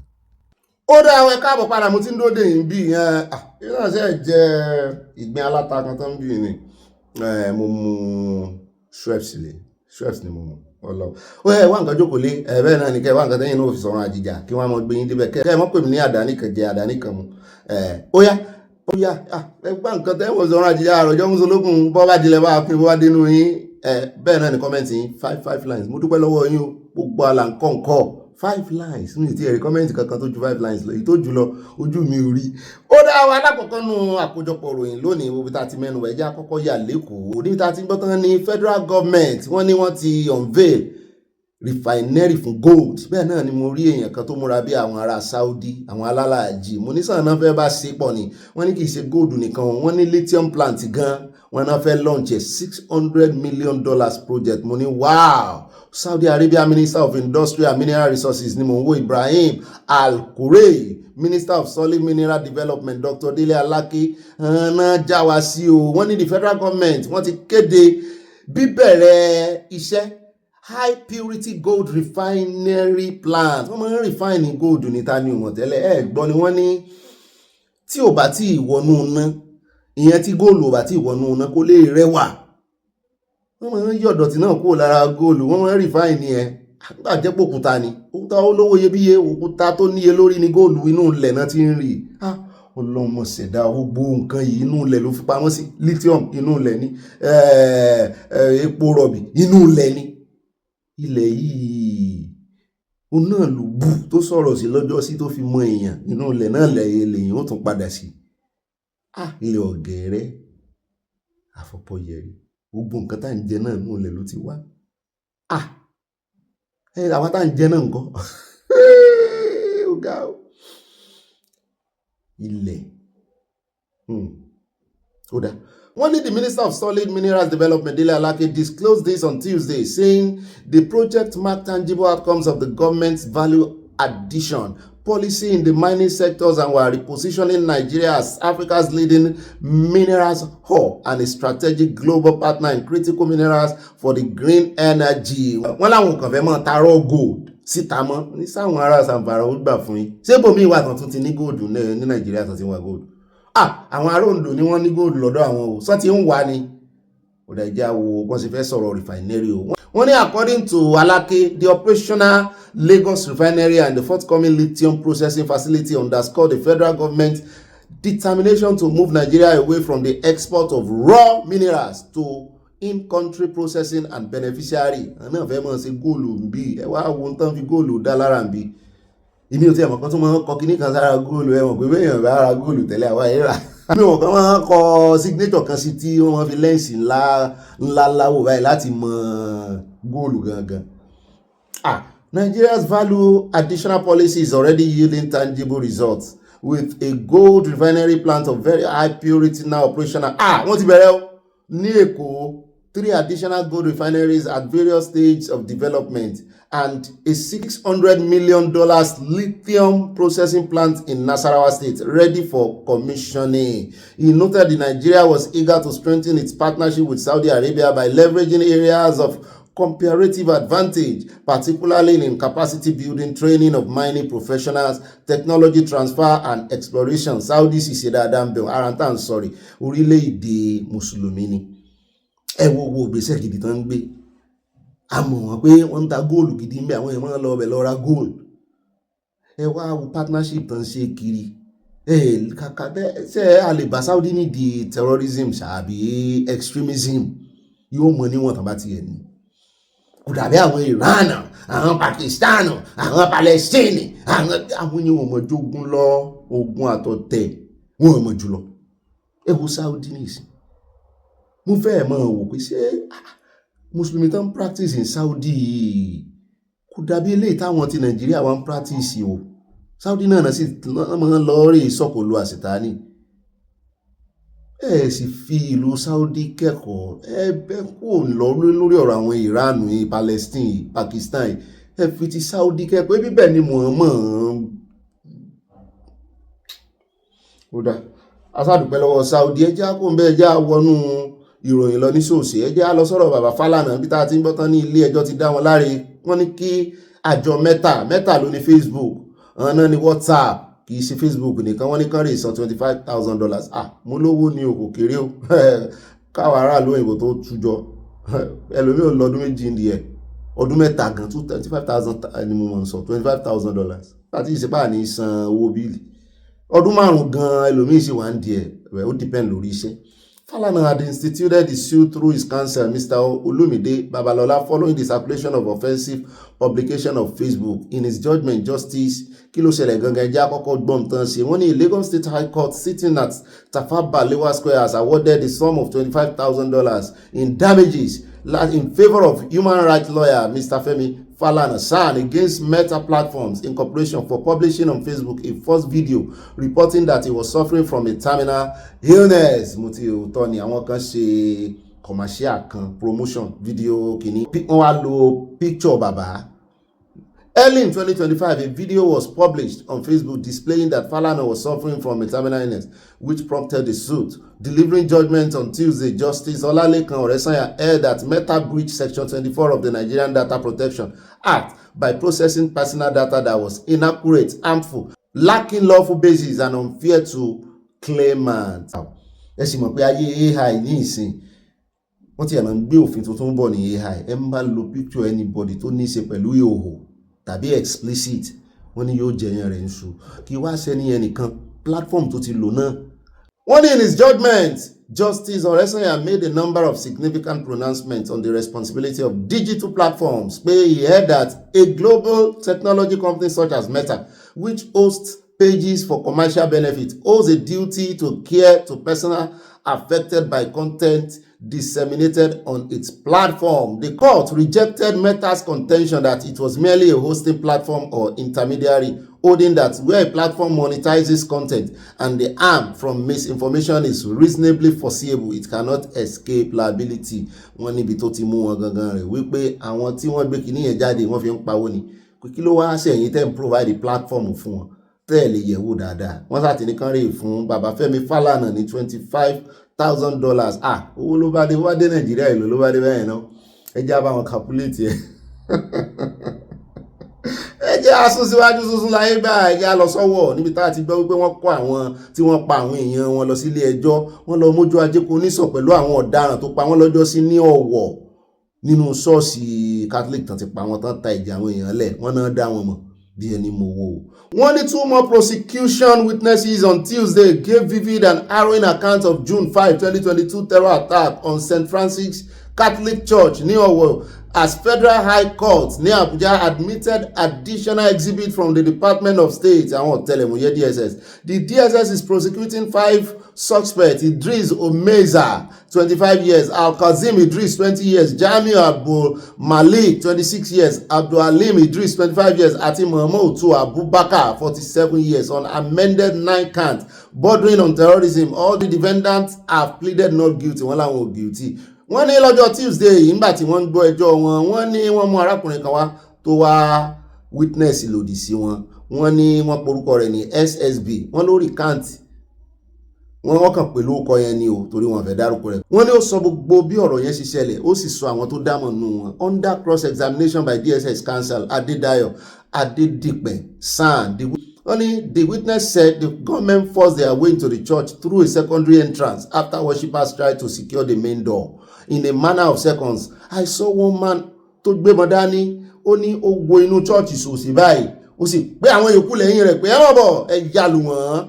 Ó ní lálàkọ́kọ́, ó ní òun kọ́kọ́ ó lóun mọ̀ kan nu wọn, ó lóun mọ ẹnìkarùn-ún yìí, ó ní ọwọ́ sí báyìí pọ́ mọ̀ Abubakar, ó lóun mọ̀ dáadáa, but later ó ní ṣùgbọ́n later wá correct ara rẹ̀ pé to point out the second defendant Al-Kazim Idris after the defendant rẹ̀.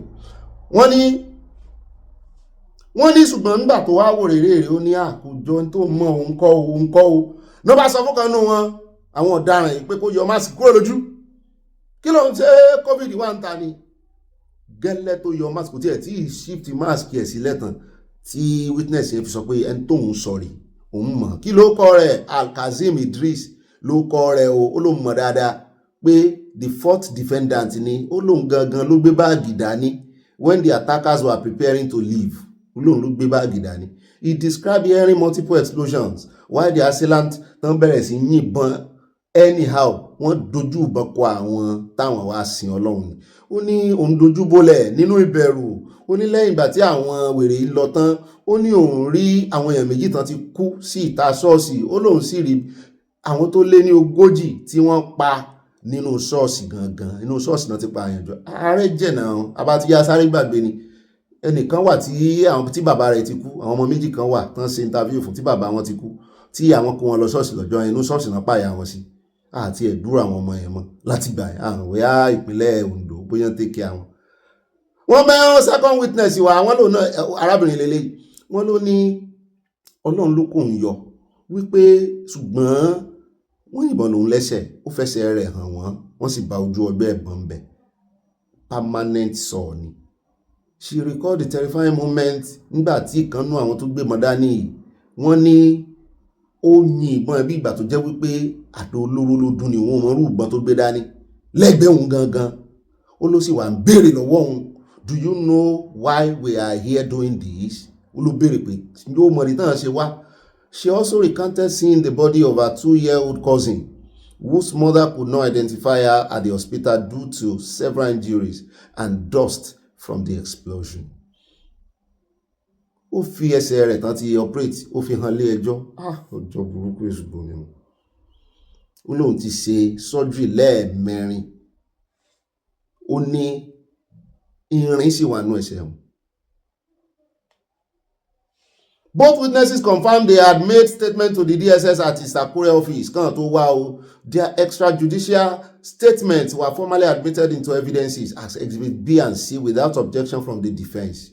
Ẹ ti ẹ̀dá ẹni tó ṣe agbẹjọ́rò wọn àtàwọn wèrè wọn náà gba wọn object. Kí ni kí wàá ní ẹ̀dá ìjọ dúró fún?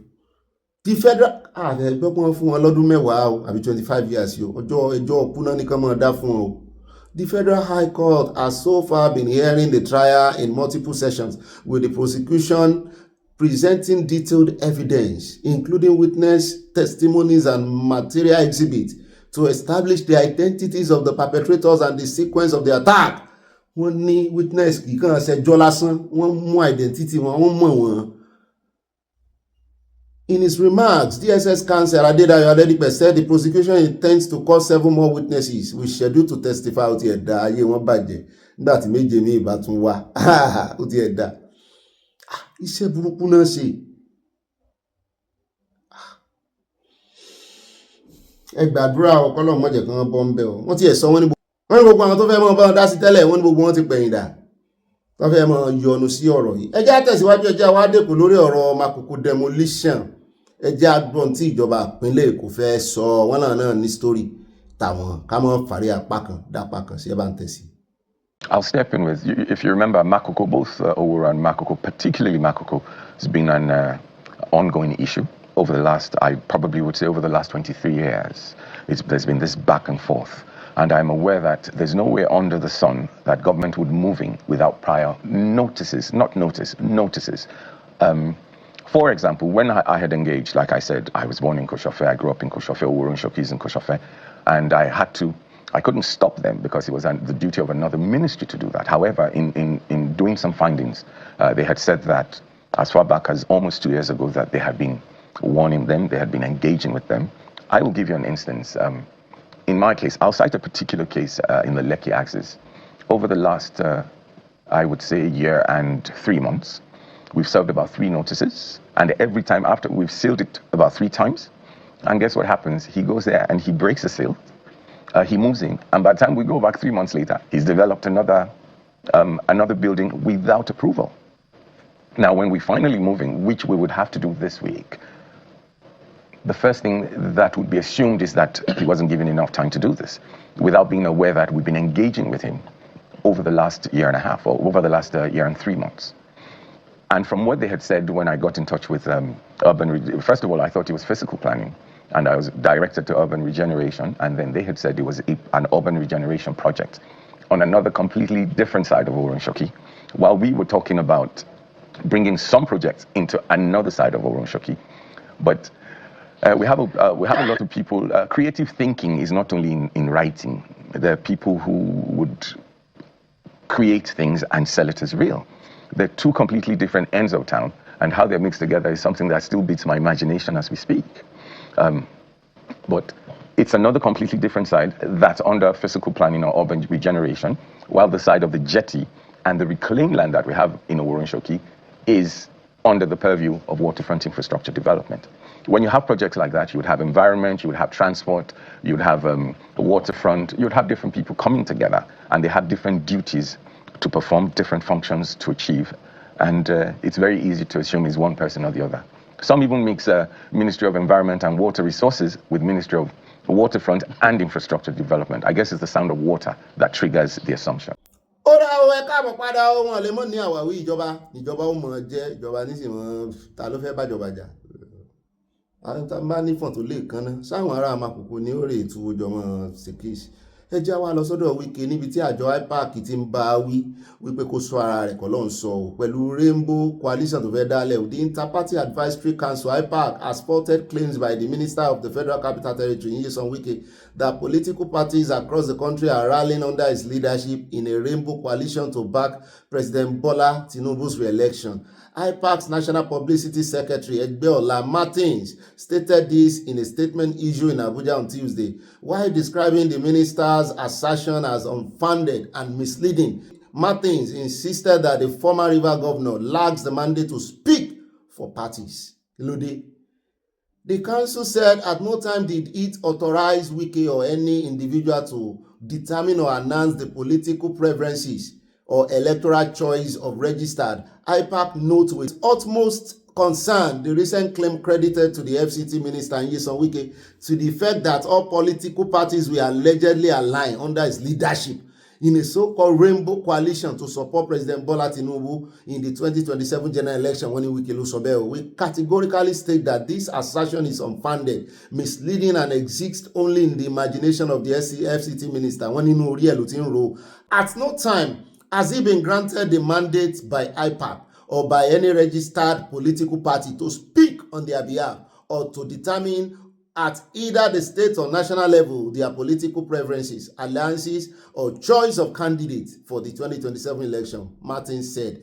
Wípé bí bá ń janú kiri inú ẹgbẹ́ PDP tó lóun wà gan kò lè ṣe agbẹnusọ fún wọn bẹ́ẹ̀ débi pé yóò wà mọ́ ṣagbẹnusọ fún gbogbo ẹgbẹ́ òṣèlú Nàìjíríà. The IPAC spokesman also dismissed the notion that parties were being mobilized behind any individual agenda, warning against what it described as attempts to appropriate the collective will of political parties for personal political ends. IPAC said, contrary to Wike's assertion, it was aware that some political parties are independently considering the option of giving unconditional solidarity support to His Excellency Governor Similai Fubara in Rivers State. This includes the possibility of not fielding governorship candidate. Wípé bó ṣe wà yẹn o, àwọn pátì kan wà lẹ́yìn Fubara kó mọ́ sọ̀sọ̀kúsọ lẹ́nu wípé gbogbo pátì náà kójọpọ̀, ṣùgbọ́n pátì mélòó náà ló wà ní Rivers State lẹ́yìn APC àti PDP. ADC wà ń bẹ wọn náà ti kóra wọn jọ o, ADC náà ń bọ̀ lẹ́yìn wọn o, bẹ́ẹ̀ náà ni Labour Party wà ń bẹ o. Wọ́n ṣàlù opportunity yìí wọ́n fi já ewé dámọ̀ lẹ́kùn fún Wike wípé kó mọ̀ kó àwọn pọ̀ o. Ẹ jẹ́ á kó ń bẹ́ẹ̀ já wa lọ Sókótó níbi tí a ti ń gbé bàbá kan bọ̀, Atọ́lágbé lórúkọ wọn. Wọ́n ṣàlàyé fún wa bí àwọn ará Sókótó ṣe sá lọ Nìjẹ̀ àti wípé mo wá rántí ọ̀rọ̀ Sọ̀tá àtàwọn asọ̀mọ̀gbé wọn ń bẹ̀ wọ́n tán sọ wípé gbogbo àdó olóró tí USA yìn kò kà wọ́n kò bá wọn àti pé kò tiẹ̀ sí agbésùnmọ̀mí ní èrè Sókótó, kì í ṣe Sókótó rẹ̀ kàn yìn sí. Àwọn wo ló wá ń lé àwọn èèyàn Sókótó ní ìsìn tí ìbá sàwọn agbésùnmọ̀mí tó jí Bello and co wọ́n ní gbogbo wọn jurisdiction wọn nìyẹn báyìí, wọ́n ti sá lọ Sókótó ibi tí protectorate wọn wà. Àwọn èèyàn wá ń sá lọ Nìjẹ̀, wọ́n fi Nàìjíríà lábẹ́rẹ́ àwọn èèyàn wọ́n ṣe ń páàkì ni. Eléyìí kì í ṣe kékeré o, àrí olódòdẹ ẹ mọ́ fi ọ̀rọ̀ yìí ẹ mọ́ fi ṣe politics o. Gbogbo àdó olóró tí USA bá lè yìn pẹ̀lú ìfọwọ́sowọ́pọ̀ ológun Nàìjíríà jẹ́ kàn yìn sí anywhere níbi tẹ́ bá ti kófìrí wọn. Wọ́n ti fẹ́ sọ ọ̀rọ̀ ìdí ọ̀rọ̀ Palestine, wọ́n fẹ́ mọ́ ṣe gòrílà wọ̀, wọ́n fẹ́ mọ́ sá sáàárín àwọn èrò. Ẹ mọ́ wojú wọn o, bẹ́ẹ̀ bá lè gbé gbèsè bíi ti Israel yẹn gbé lòdì sí wọn bẹ̀rùn ní ti ń bà wọ́n lẹ́rù. Àwọn jẹ̀bi ni ẹni tí ò bá sì jẹ̀bi kò yẹ kó lè kú bí. Àwọn náà jẹ̀bi wọn kú bí ni. Ẹ bá ń tẹ sílẹ̀ abẹ́rẹ́ jẹ́ àgbọ̀n lẹ́nu wọn. Ẹ kọ́kọ́ bá ń tẹ tàwọn resident àwọn tó ń gbé ní agbègbè yẹn. Ẹ kẹ́ àkọ́kọ́ gbọ́ lẹ́nu wọn ká tó gbọ́ kọ́mẹ́ntì lẹ́nu bàbá Atọ́lágbé.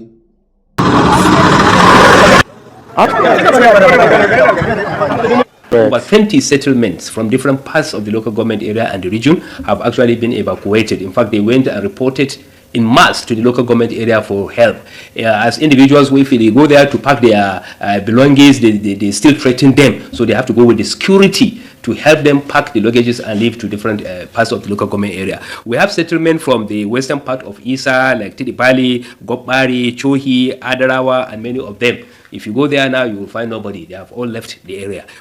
That is the reason you see the people of Tidibali are migrated. Some of them are going to Shinkapi, where they mostly have a relative there, and some are going to Sabombeni, where they also have mostly relatives there, and some even in Dama, that is Niger Republic.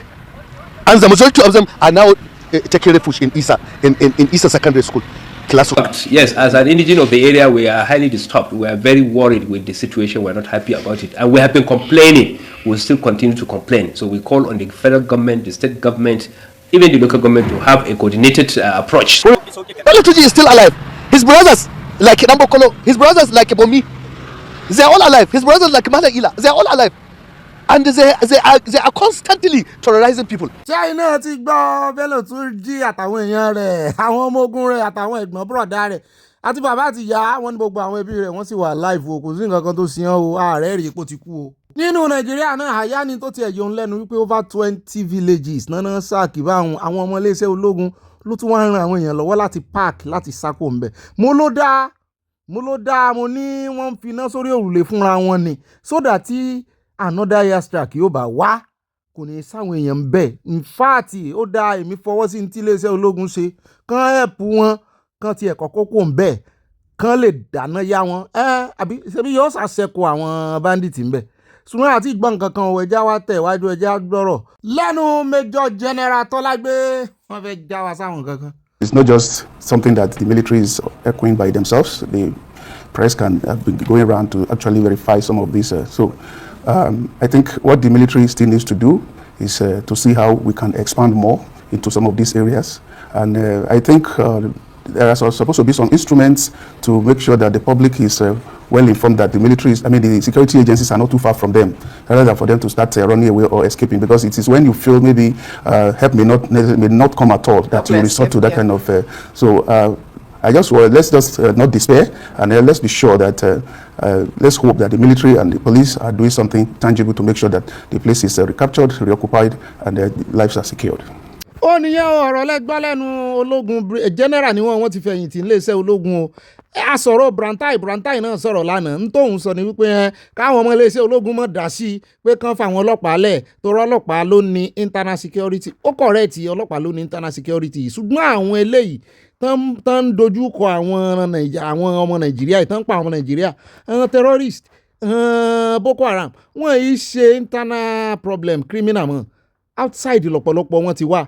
Ẹ wá gbọ́n tí ọ̀gá ológun yìí sọ bó ti jẹ́ kó gbọ́ ọ̀rọ̀ tí wọn náà kì í ṣe pé ó make sense torí lẹ́nu wọn àwọn aráàlú bẹ̀ àti lẹ́nu àwọn aláṣẹ kọ̀ọ̀kan ní local government ibi táwọn èèyàn ti ń sá lọ náà ti jẹ́ òye wa wípé àwọn agbófinró àwọn security gan náà tún ràn wọ́n lọ́wọ́ láti ní kan kò ń bẹ́ èmi fọwọ́ sí kan kò ń bẹ́ o kan kò ń bẹ́ so that a mọ̀ pé àwọn agbésùnmọ̀mí nìkan ló wà ń bẹ̀ ní territory yẹn yóò sì wọ́n lè dáná yá wọn.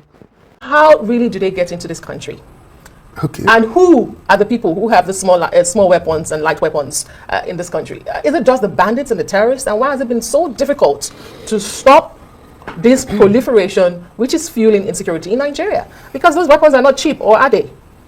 So let's recall that when the current Minister of Defense was the Chief of Defense Staff, he had suggested that perhaps we should make a wall around the 4,000 and something kilometers of land border that we have.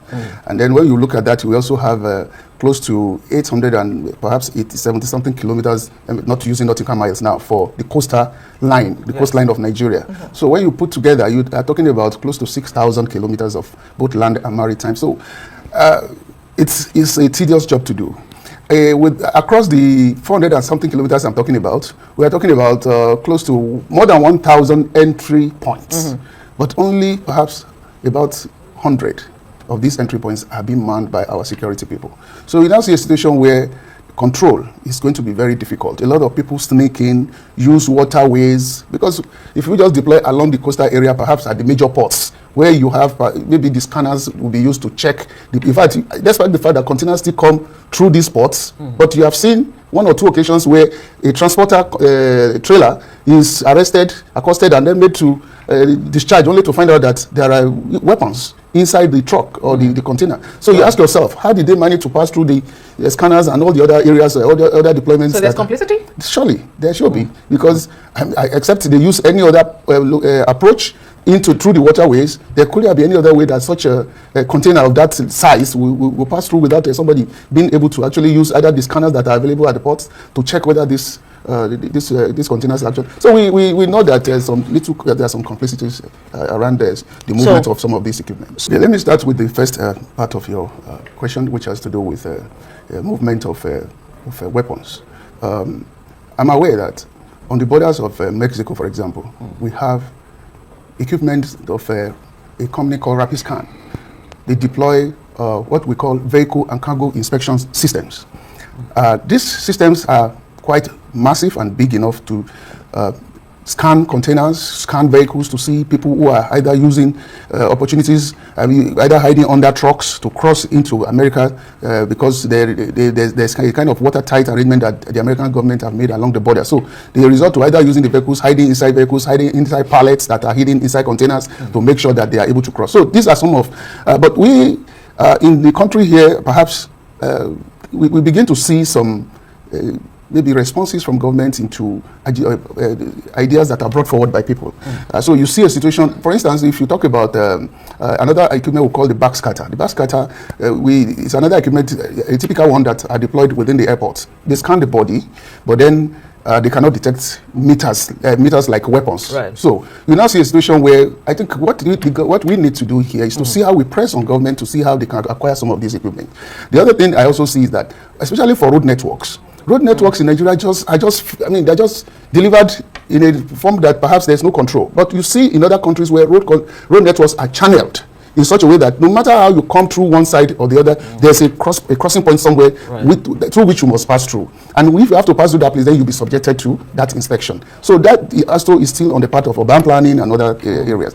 Then let me take on the weapons. If you remember in the first term of President Trump, you recall that about 12 aircraft were approved. Perhaps Super Tucanos. To me, I saw a situation in which there was a kind of some good speed on the delivery of those aircraft, which because I know that in some cases you have to either plan for about 12 years or 10 years before some of these. So we enjoy some level of cooperation under his government to see that, and they were game changers when even up till now they are making some good deliverables as force multipliers in the area of defeating the terrorists. Now to the issue of weapons, I had spoken in other fora, and I had mentioned that if a government of the US, for example, is speaking and they had to come out and speak against certain, you saw that perhaps they are actually coming to make some delivery of some payloads on some of these terrorists, which later came to pass on the ISWAP. And I said this thing is not restricted to Nigeria because ISWAP is not just within Nigeria alone. Right. So you now see, after they left here, I think they went to either Syria or somewhere to attack ISWAP again. Oh no, let's go here. 1,000 borders, entry borders, point of entry. Land in Nigeria, 1,000. Nigeria ti tóbi jù. Láṣẹ ní kóníkálùkù rìn lọ́tọ̀ọ̀tọ̀. Kóníkálùkù mọ entry point here. Kóníkálùkù di bọ́dà rẹ̀ mú. Àbíbò wá ní kóníkálùkù di ẹnu ọ̀nà rẹ̀ mú. Ẹ ń bá lè ṣẹlẹ̀kùn sí kó ṣẹlẹ̀kùn sí. Ẹ ń bá lè ṣe fẹ́ǹsì kó ṣe fẹ́ǹsì. Wọ́n sì ṣe ń construct títí ńgbà tí 1,000 entry point wà tó sì jẹ́ wípé 100 nìkan nínú 1,000. 100 nìkan ni àwọn ẹ̀ṣọ́ aláàbò wa, àwọn ẹ̀ṣọ́ ojú pópó, àwọn immigration, àwọn custom. Àwọn wo ló wà 900 yòókù gbáyàwó. Ilẹ̀kùn sílẹ̀. Abalajọ tó ṣe dàbí ẹni pé àwọn ológun ò ṣe nǹkan kan. Ṣùgbọ́n kán mọ́ patrol àti ìgbọ̀n kankan já wa lọ sọ́dọ̀ bíṣọ̀bù yìí láàrin Niger sí Zamfara kọ́ yẹn wọ́n dárúkọ bẹ̀ wọ́n ní àwọn bandits yóò jẹ́ káwọn sinmi o. This group of bandits has been roaming freely across the northern part of Borgu local government area in Niger State and the southern part of Shanga local government area in Kebbi State without being challenged by security forces.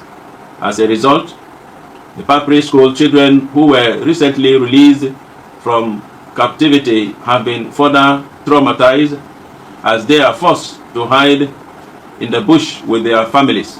There is an immediate need for a large and well-equipped military task force in the area capable of and empowered to pursue, engage, and eliminate the bandits whenever they come out of the game reserve again for further attacks.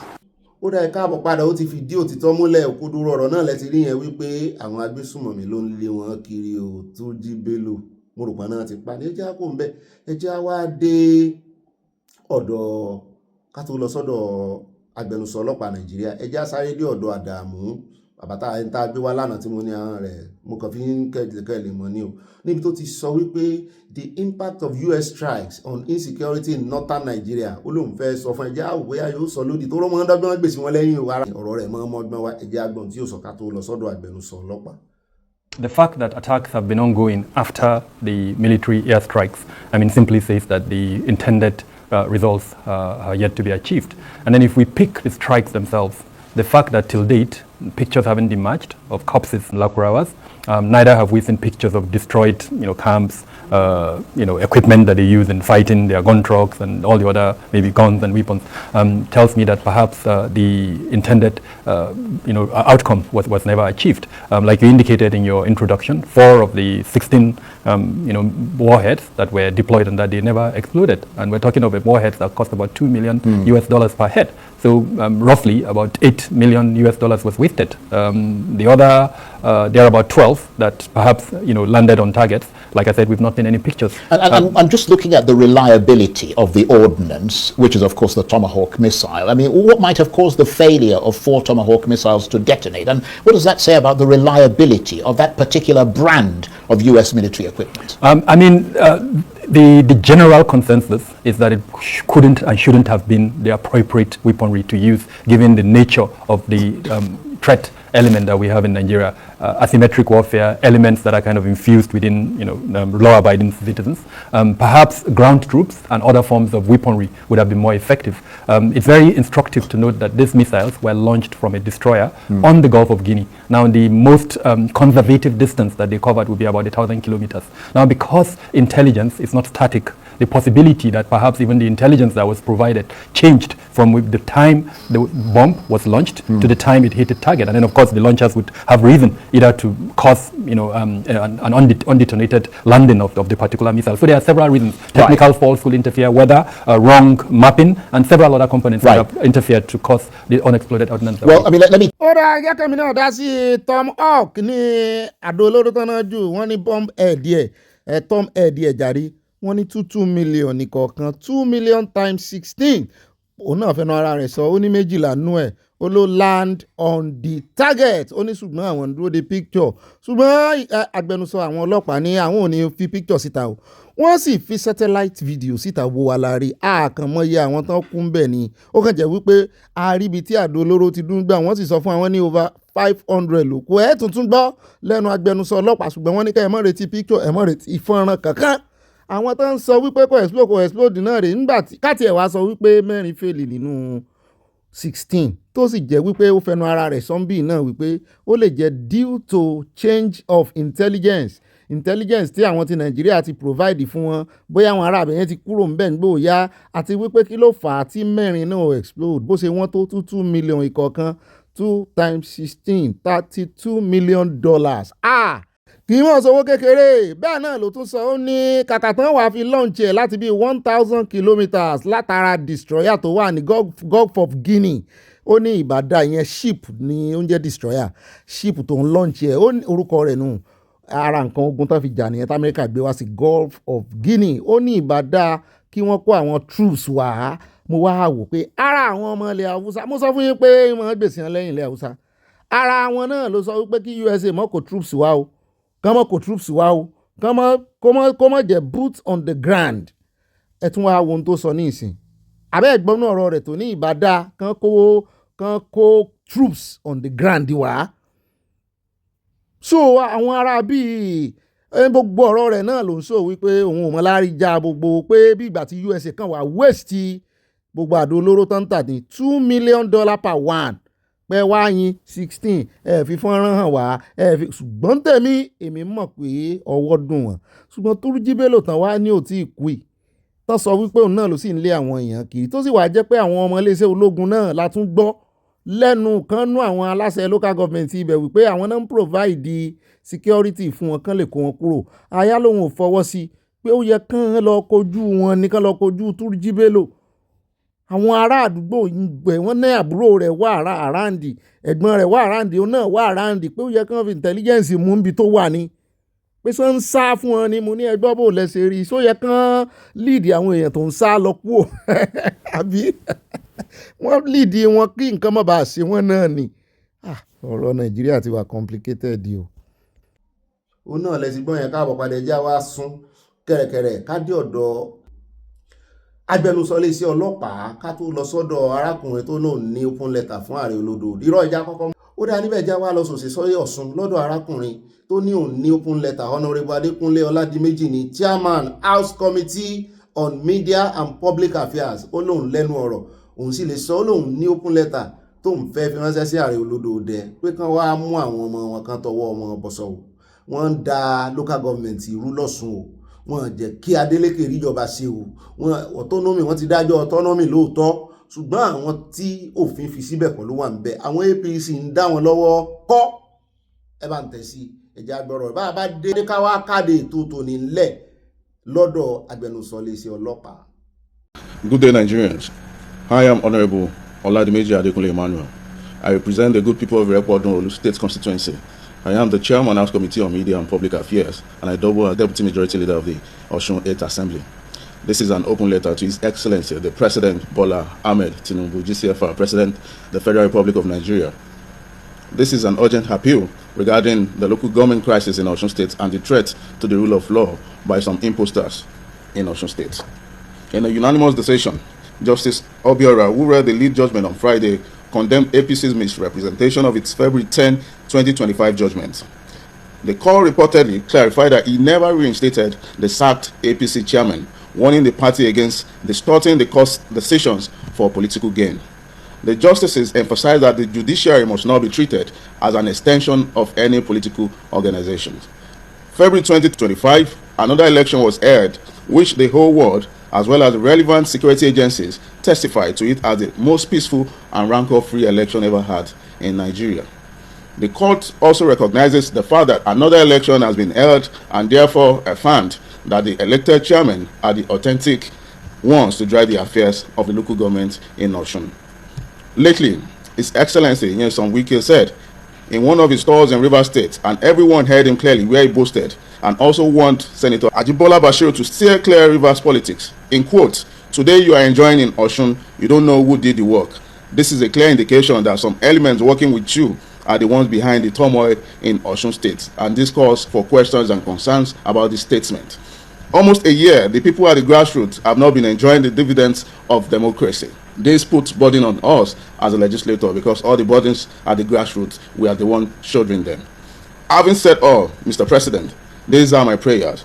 And as a Yoruba man and the father figure of Yorubas, if truly you want the best for Southwest and Osun States being your state of origin, number one, enforce judicial sanctity by directing relevant security agencies to ensure that only court-recognized democratically elected officials occupy council offices in Osun State and prevent any federal agent from aiding individuals who have been lawfully removed by competent courts of record.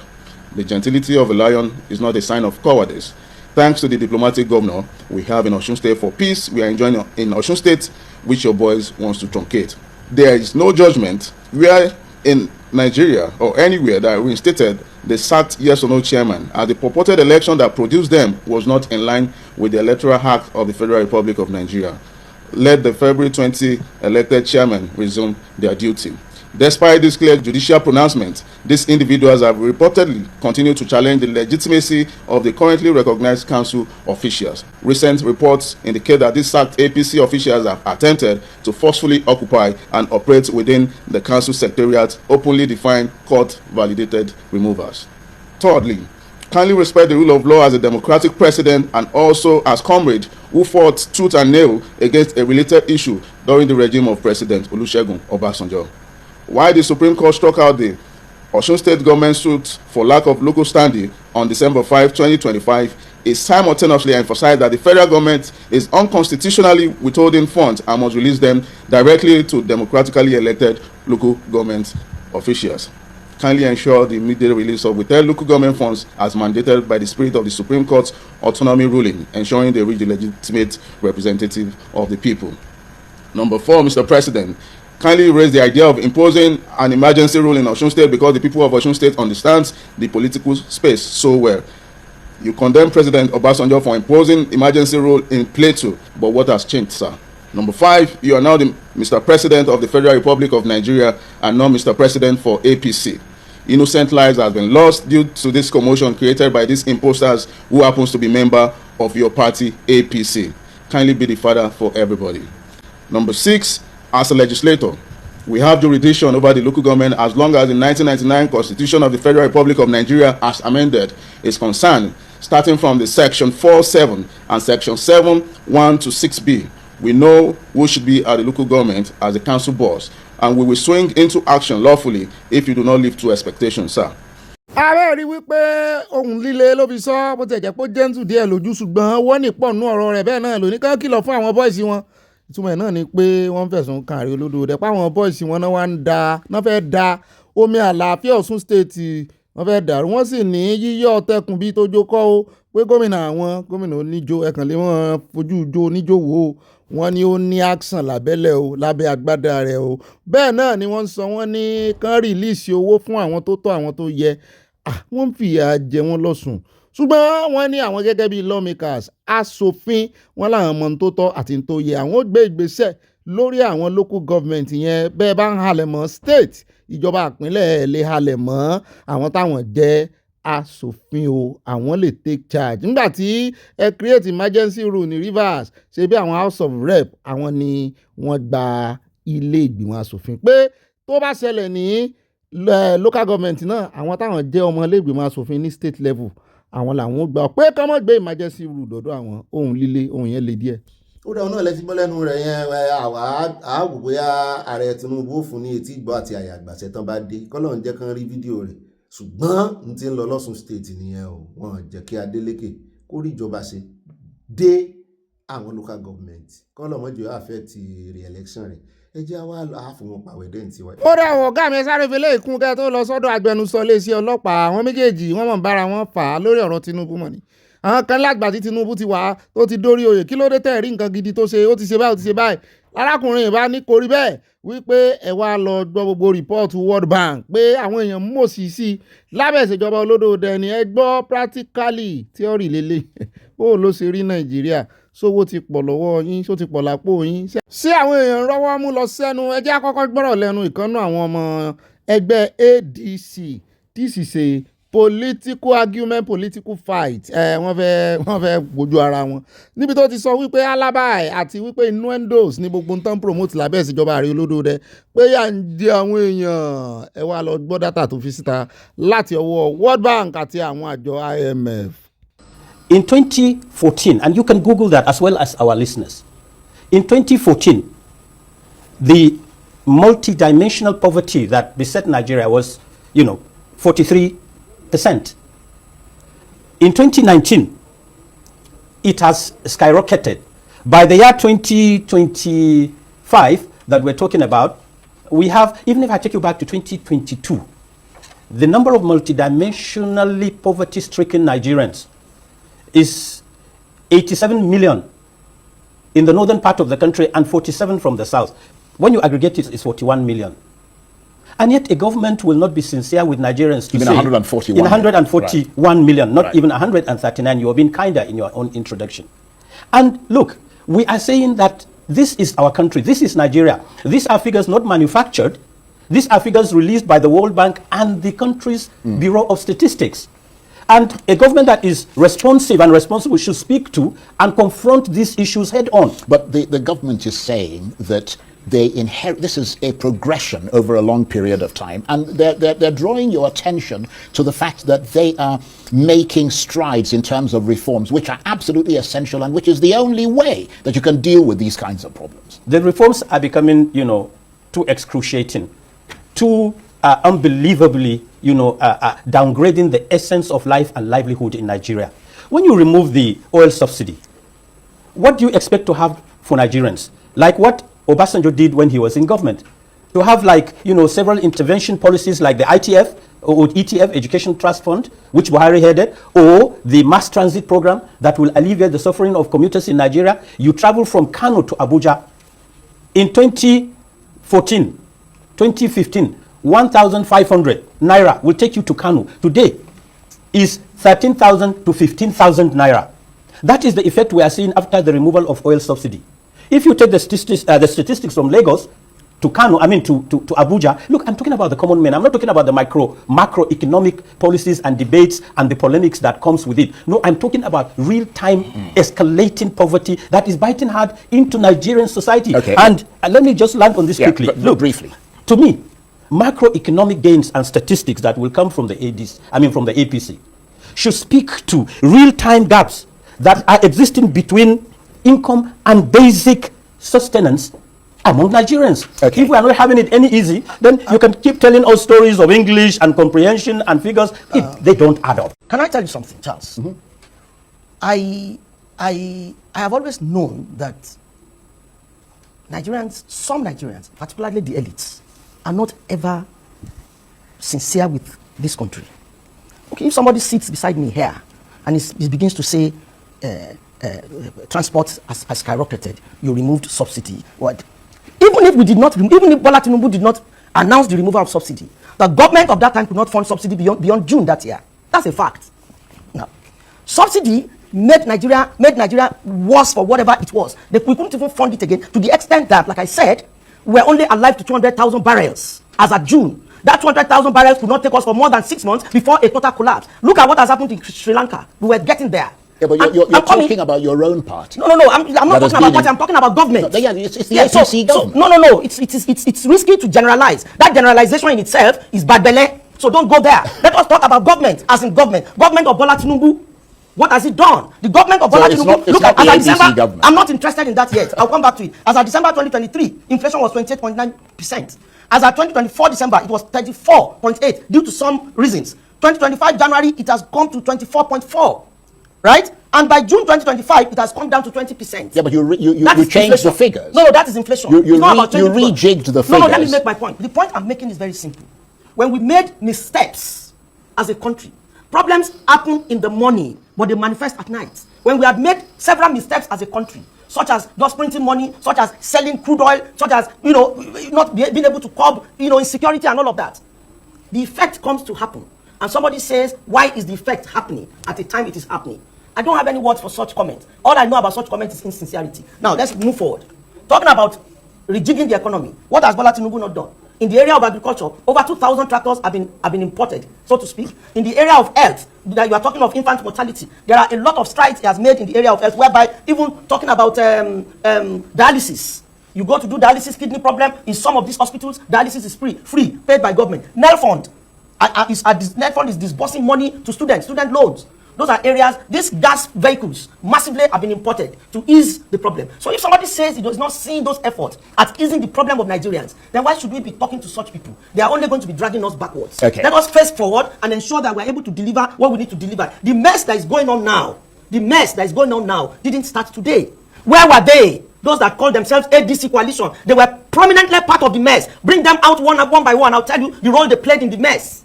Even Peter Obi in Anambra was a mess. This guy from Port Harcourt, what's his name now? Remind me. Transport minister was a colossal mess. Oh yes, it was a mess. All of them were a pack of mess, and they grouped themselves together. Rotimi was a part of the APC. So. Wọ́n wà ní ọ̀rọ̀ hámọ́ yín lórí ni tí a sì ń gbọ́n wá ibẹ̀ ilẹ̀ dárúkọ Amísí ó sùn ti ara ìlẹ́sẹ̀ ń bẹ̀ kí wọ́n ló dárúkọ Amísí ó ti gbàgbé pé ọmọ ẹgbẹ́ APC ni wọ́n máa ń kọ́rọ̀ ọmọ ẹ̀jẹ̀ tán bá ti ń kágídí ìborí àwọn ọmọ Nàìjíríà ló lè sòótọ́ náà sì ti ń tẹ̀ láwọn olóṣèlú kiri wọn láwọn ò dìbò fún wọn oríṣiríṣi gbogbo ẹ̀ dàrú bí ẹsẹ̀ télọ̀ kò yẹ gbogbo wọn mọ́ wọn ń parọ́ fúnra wọn ni. ẹ jẹ́ wá fi lè kágbá gbogbo ẹ̀ ńlẹ̀ ẹ jẹ́ àdọ́dọ̀ agbẹnusọ ọlọ́pàá Nàìjíríà níbi tó ti ganu sí máìlì tó ní don't struggle with criminals gbogbo ẹ̀yin tẹ́ bá ti kó fìrì ajínigbé ní o one chance ní o tán bá ní hands up kẹ́ hands up tán bá ní march forward kẹ́ march forward wọ́n nítorí tiyín ní safety first wọ́n ní ẹ mọ̀ bọ́n du báàgì yín ẹ mọ̀ bọ́n du nǹkan ní ẹ kọ́kọ́ gbà fún wọn náà àwọn kẹ́ wá ké sáwọn àbáwọn aráalé yín kan ké sáwọn àwọn ò wá gbà yín ẹ bá ń tẹ̀sí ilé àgbà wọn bí wọ́n lórí ọ̀rọ̀ ti Sokoto strike náà bí US ṣe gbégbèsè pé kí náà lè sọ sí ẹ̀jẹ̀ àwòwò tán fi dáhùn ẹ bá ń tẹ̀sí ní kọ̀ọ̀kan èjì bẹ́ẹ̀ náà ni wọ́n jẹ́ àmọ́ bẹ́ẹ̀ náà ni wọ́n fún wa ní nọ́mbà iye àwọn tán ti pa nínú àwọn agbésùnmọ̀mí, iye àwọn tán ti rescue ní Kogi àti Kwara. Ẹ bá ń tẹ gbogbo ẹ̀ sí. Bá bá padà dé káwá sí bye lórí ètò lónìí. All of a sudden, it's not safe now to get a cab or to be in public transport in Abuja because easily. And you've had cases of definitely the abduction through one chance in Abuja. Yes, we've had cases of one chance in Abuja, but we do not neglect one part of the country for another. So in as much as we are having operations in some parts of the country, other parts of the country are also being policed. Abuja, the issue of one chance, yes, is being on for quite some time, but the Commissioner of Police in Abuja is doing quite a lot to reduce that. Recently addressed the media, addressed the residents of Abuja on how to stay safe, on where to pick vehicles, where to board vehicles. And also, we've also achieved a lot in the area of arrest of this one chance syndicates. Just recently, a few days back, we arrested the gang behind that lawyer, and the phone has been recovered. And I also like to use the opportunity to advise Nigerians, yes, be security conscious, but in the unfortunate events that you find yourself amongst terrible people, criminals, please do not struggle. Do not struggle, because from our investigation so far with these arrested gang members, from our investigation so far, they were saying that, oh, the woman, well, she's not here to defend herself, that the woman struggled with them, so that was why they got angry and pushed her out of the vehicle. So, Nigerians out there, be security conscious, but if you find yourself amongst criminals, please stay calm, save your life first, and we can always go after these criminals to get them arrested. So, in terms of one chance, we are not sitting idle. We are doing everything possible to eradicate it completely. There are those who are asking, the post-American strike in Sokoto, what are the information that we know? What are the casualty figures? Do you have any information from the police point of view, the aftermath of that attack? Yes. Or that strike? Yes. Of course, we engage a lot in intelligence sharing, not just intelligence gathering, intelligence sharing. So yes, as a police force, we know certain things about the strike, but we don't want to talk about it. We decline to talk about that particular operation. So it's a U.S. operation and it's U.S. operation? Because no, there was a cooperation. Of course, there was a cooperation with, but we would rather leave it as a defense matter that the defense will talk about. But what about the situation in Offa in Kwara State? Because there are those, on the same evening that happened, there are those who were saying in Offa, and there are people who were injured who said some of the elements of the ammunition that were deployed in Sokoto got into, people are wondering how that happened. Yes. So what is the police? Yes. We got reports of that, and we immediately deployed our men there, especially our explosive ordnance disposal units. Our EOD guys were deployed there to ensure that people remain safe, people don't toy with these things, and render the area safe. So as far as that is concerned, yes, we're on ground to ensure that there was absolute safety for people. But other things about it, where it came from, how it came, and everything, would rather not comment on that. tẹ́ ẹ bá ń gbọ́ gbọ́n wọn láwọn ò ní àwọn ò lọ́rọ̀ sọ lórí ẹ̀ gbogbo àwọn tí ń sọ̀sọ́kúsọ wípé wọ́n pààyàn kankan kíní yẹn ò explode 2 million náà ń tà á wọ́n láwọn ò ní ìdáhùn fún anybody. Like I said earlier in the first part of this interview, that what we did in Kwara and Kogi will be sustained, and we will take the battle to every identified enclave of these bandits. I deviated from being specific about where next or the timeline I was going to be, so that to protect the sanctity of these operations that we're about to embark on. So let me just say that yes, there might have been dislodgement movements of some of these terrorists, but without saying much, yes, our eyes are on them. We are still gathering intelligence. We are still sharing intelligence. And very soon, I hope to be back here again to talk about our latest strike and successes in combating this. Inú wa dùn láti tún gbọ́ lẹ́nu yín padà, ẹ padà wá kẹ́ ẹ wá sọ fún wa, ẹ má sọ ibi tẹ́ ẹ fẹ́ tún lọ, tẹ́ ẹ ti fẹ́ lọ strike wọn o. Intelligence ṣe kókó gan-an, jọ bẹ́ẹ̀ ni pé àwọn ọlọ́pàá yìí náà wọ́n ti mú iṣẹ́ ń bàdà. Ẹ já gbọ́ the last comment. Definitely, there are ground troops who are mopping them all up in a coordinated way, so it's more like a synergy. There was communication between the air wing and those on the ground, so it was well coordinated. Yes, I can confirm that 129 of these terrorists were arrested, 129, and I can also confirm that 55 of them were neutralized. I'm talking about Kogi and Kwara now. 55 were neutralized. They fell in the line of firefights. Some of us will be happy that anyone terrorizing this country is doing. Some might want to say, oh, that was extrajudicial killing. So I have to make it clear, firefights. These were people that were not ready to give up because some of their colleagues were arrested, but these were people that decided to fight till the end. So 55 of them were neutralized, and good enough, 309 hostages were rescued. Wow. 309. Between Kogi and Kwara. Hostages were rescued. And most of these are abductees from Kwara. Most of them. The larger percentage of them were from... Well, I wouldn't know which is larger, or I wouldn't want to say which is larger, but between Kogi and Kwara, 309 hostages were rescued. So, in all of these, the operation of the Forest Guard, because I saw how they graduated and they were deployed, and we now understand that more sophisticated equipment are now coming to fight insurgents. What more do Nigerians need to know as per what is coming in the next few days? Well, I'll say something. For this particular operation, our men have been on ground since as far back as January 2nd, before they actually struck. They had been on ground to study the terrain, because it's very difficult terrain. So many trees, so many hills, caves, streams. In fact, it's not even motorable, and it makes it easy for these terrorists to hide. It makes it easy for them to mount, to have surveillance points on different trees and monitor the movement of officers. It makes it easy for them. In fact, they even use walkie-talkie, so they even communicate the moment they sight the presence of security operatives, so they can easily regroup, they can easily come together to be formidable. So the point I'm trying to make is we've been there since January 2nd, when IG approved this operation for the police parts to join, work with the military for this, and see when we eventually struck. So in the coming days, it might not be as easy as you're making it sound. So we still need to do a lot of recce, reconnaissance, and all of that. But we can assure Nigerians, without putting any specific timestamp, we can assure Nigerians that we are working seriously to sustain what we have started. And we are taking this battle to every single identified enclave of bandits and terrorists. Abẹ́gbọ́ wọn ni wọ́n ń lo walkie-talkie, wọ́n tún ń lo surveillance devices, wọ́n fi sórí igi láti fi rí àwọn. Kò easy o.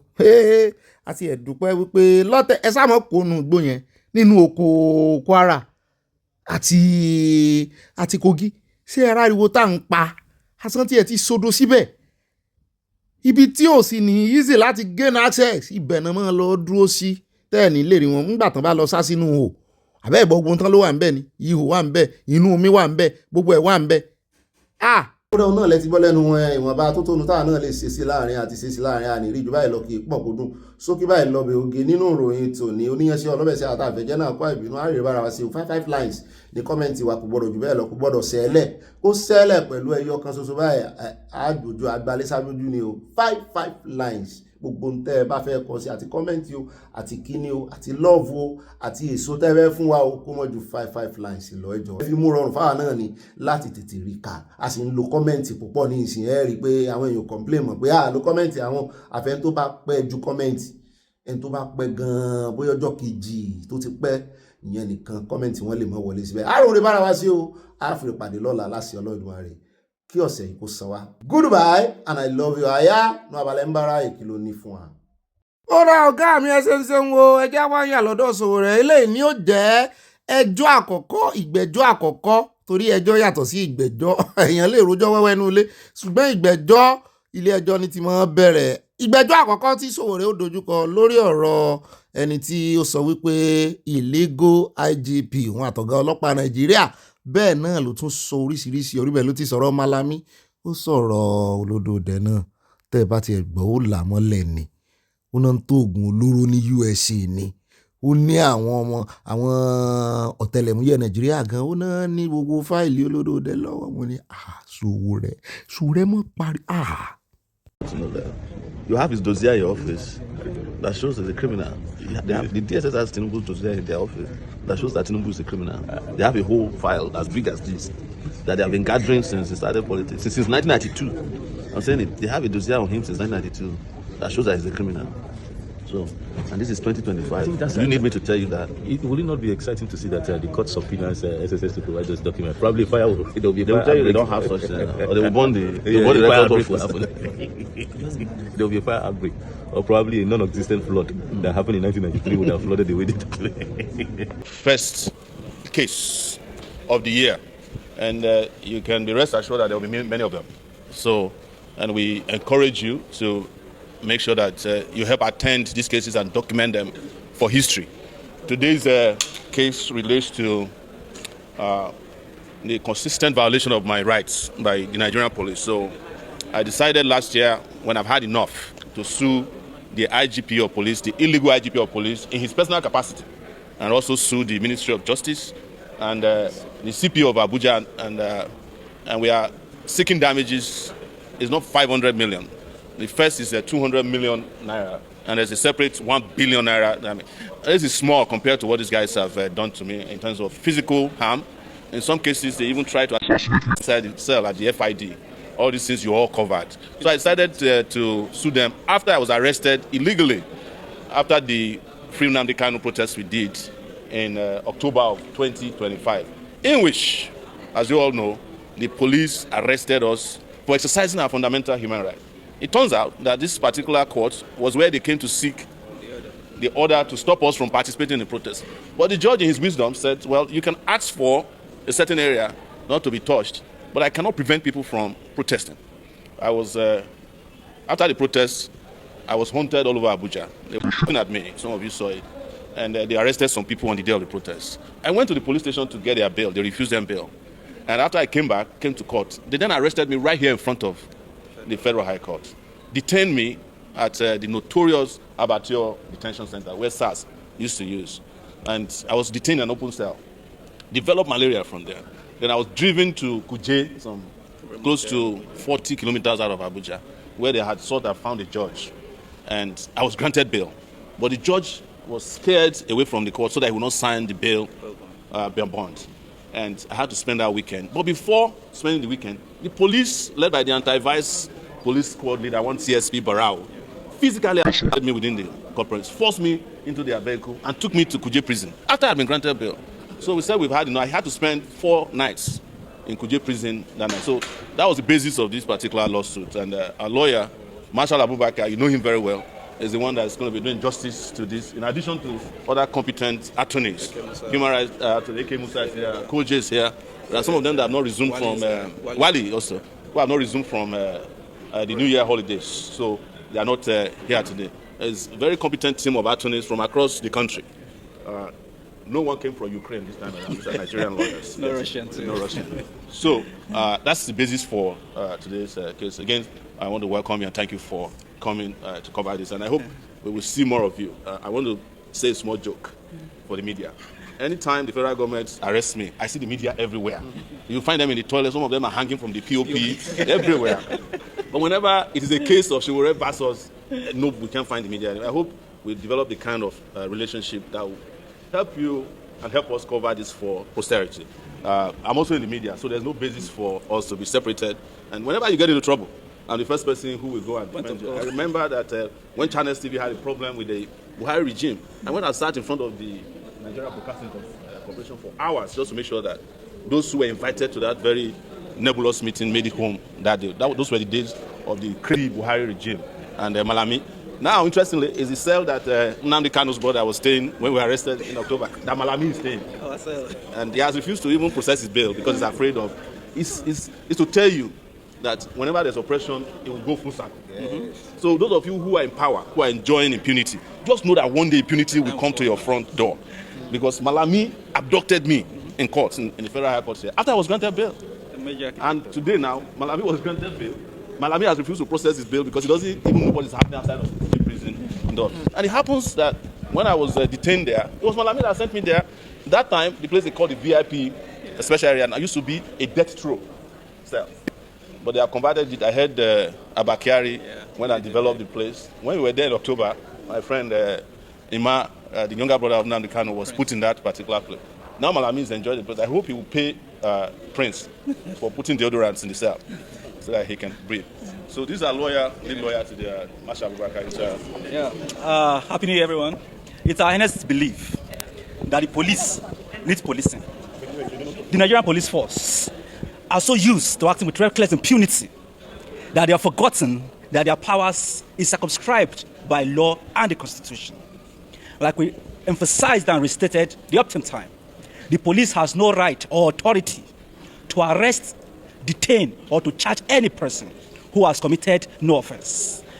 The Supreme Court has stated in the Pretorium of Authorities that where a man is free, that man is free indeed and has no business visiting or being detained in prison. Unfortunately, the Nigerian Police Force believes that their power to investigate and to prosecute is at large and that they cannot be held accountable whenever they run foul of the fundamental right of Nigerians. Like we stated, a man that has committed no crime has no reason to be charged to court. Protest is a fundamental right. That is the threshold. The court has insisted in the plethora of authorities that Nigerians have the liberty and the right to protest and demand for a change of obnoxious government policies and to demand that the government acts in consonance with the law. Where Nigerians elect to exercise that right of protest or the right to demand for accountability in governance, the police, the DSS, and other security agencies has no power to clamp down on such legitimate protests, to arrest persons who take part in such protests, and to charge them to court in the first place.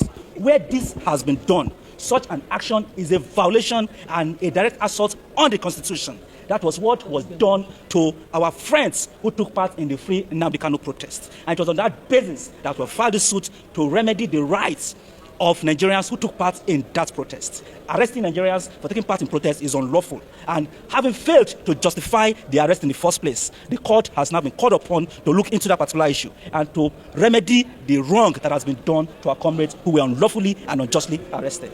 Thank you. Following my release from Kuje, the Commissioner of Police in Lagos, Moshood Jimoh, also declared me wanted unlawfully. I was leaving the prison when I heard on social media that he had declared me wanted, that he heard I was coming to participate in a protest against the demolitions that was happening in Ogbeni. So I traveled to Lagos, also sued him at the Federal High Court in Lagos, sought damages as well. So we have concluded the hearing, and we are expecting a judgment from the court. And there are also punitive damages that were sought in that particular case. The judge also graciously did grant an order that he should not have declared me wanted and should discontinue until. So I've been in Lagos several times. I never left Lagos even though he declared me wanted. In fact, at the point I went to his hotel to grant an interview, he never got me arrested. So, but this kind of impunity is what we want to stop. And we must add that they don't apply to me only. They apply to all Nigerians. We are going to have a problem with the Nigerian police if they make themselves available to be used to circumvent the fundamental rights of Nigeria, especially young people that are using social media, whether it's in Kaduna, like whether it's or any of these politicians who put them in their back pockets, like Nenduwoko and the one Honorable Oga, who has been using the police to harass people. That is going to stop this year, whatever it would take. Finally, this is a very important year of transition. We are also working very hard to see to it, the TVC here, yes, to see to it that the owner of TVC does not continue as president of Nigeria after next year's election. Thank you very much. Tinubu understands the US very well. He lived there. He was there, as I've always said, as a criminal, because he was selling drugs. Yes. And so he understands them very well. He knows what they want. That's why he never spoke publicly when they were harassing him. And I'm sure they have a whole lot of dossier on him that has kept him very grounded in a way that he knows what will please them. But nothing is new. That's what I'm trying to explain to you. This is how the US operates. And for those of you who don't understand, one day you will understand, because I know some of you are new to these things and you are always very agitated when Shore tells you the truth about the US. The US cannot save you except you save yourself. The US has never saved anybody except the US. Even now, the US is unable to save killing people on their own streets for immigration offenses. They're killing citizens. It's fascism, and it's the reason why some of us stand up and say it, even when it's unpopular. Yeah. As you are all aware, I think Donald Trump has more supporters in Nigeria than he has in the US at this point. Yes. So, and we know who his supporters are. They are the same people who said they want to save Nigeria, but it's a higher level of consciousness that drives our own conversation about global politics. I mean, Pan-Africanists, I cannot allow an African country to be run over by a US president who has demonstrated fascism. That's my position. ó náà lẹ́tí gbọ́ lẹ́nu Sowore ó yà sọ́tún yà sósì bó ti jẹ́ gbogbo ibi kọ́ ni ó tún ṣe egbò ló wá bàjẹ́ ó gbìyànjú òun náà ó sapá rẹ̀ ó sì dìde fún tó lẹ́rìí rẹ̀ tó mọ̀ torí iléeṣẹ́ rẹ̀ gan-an iléeṣẹ́ rẹ̀ wọ́n wà privy sí oríṣiríṣi àṣírí. Tá a bá sì ń sọ̀rọ̀ journalism àlékóyàn rẹ̀ kéré ó tún wá ní ìgboyà ó lákìkanjú ó tún ní agídí mọ́. We wish you luck. Gbogbo ọ̀rọ̀ tó sọ kò lè sọ̀rọ̀ kò mọ́ lẹ́rìí rẹ̀ náà. Mo sì mọ̀ wípé àwọn tó ń bá wí náà àtàn bá ti gbóhùn rẹ̀ wọ́n mọ̀ gbọ̀n jìnnìjìnnì báyìí ní tó sì mú kó lódòdó náà mọ̀ dá lóhùn láti jọ yìí. Tó náà tún fi wá gbé àwọn ọlọ́pàá àtàwọn DSS lọ ilé ẹjọ́ padà. Àmọ́ wòtèmí kan ní wípé òun náà correct ní gbogbo ohun tó sọ o.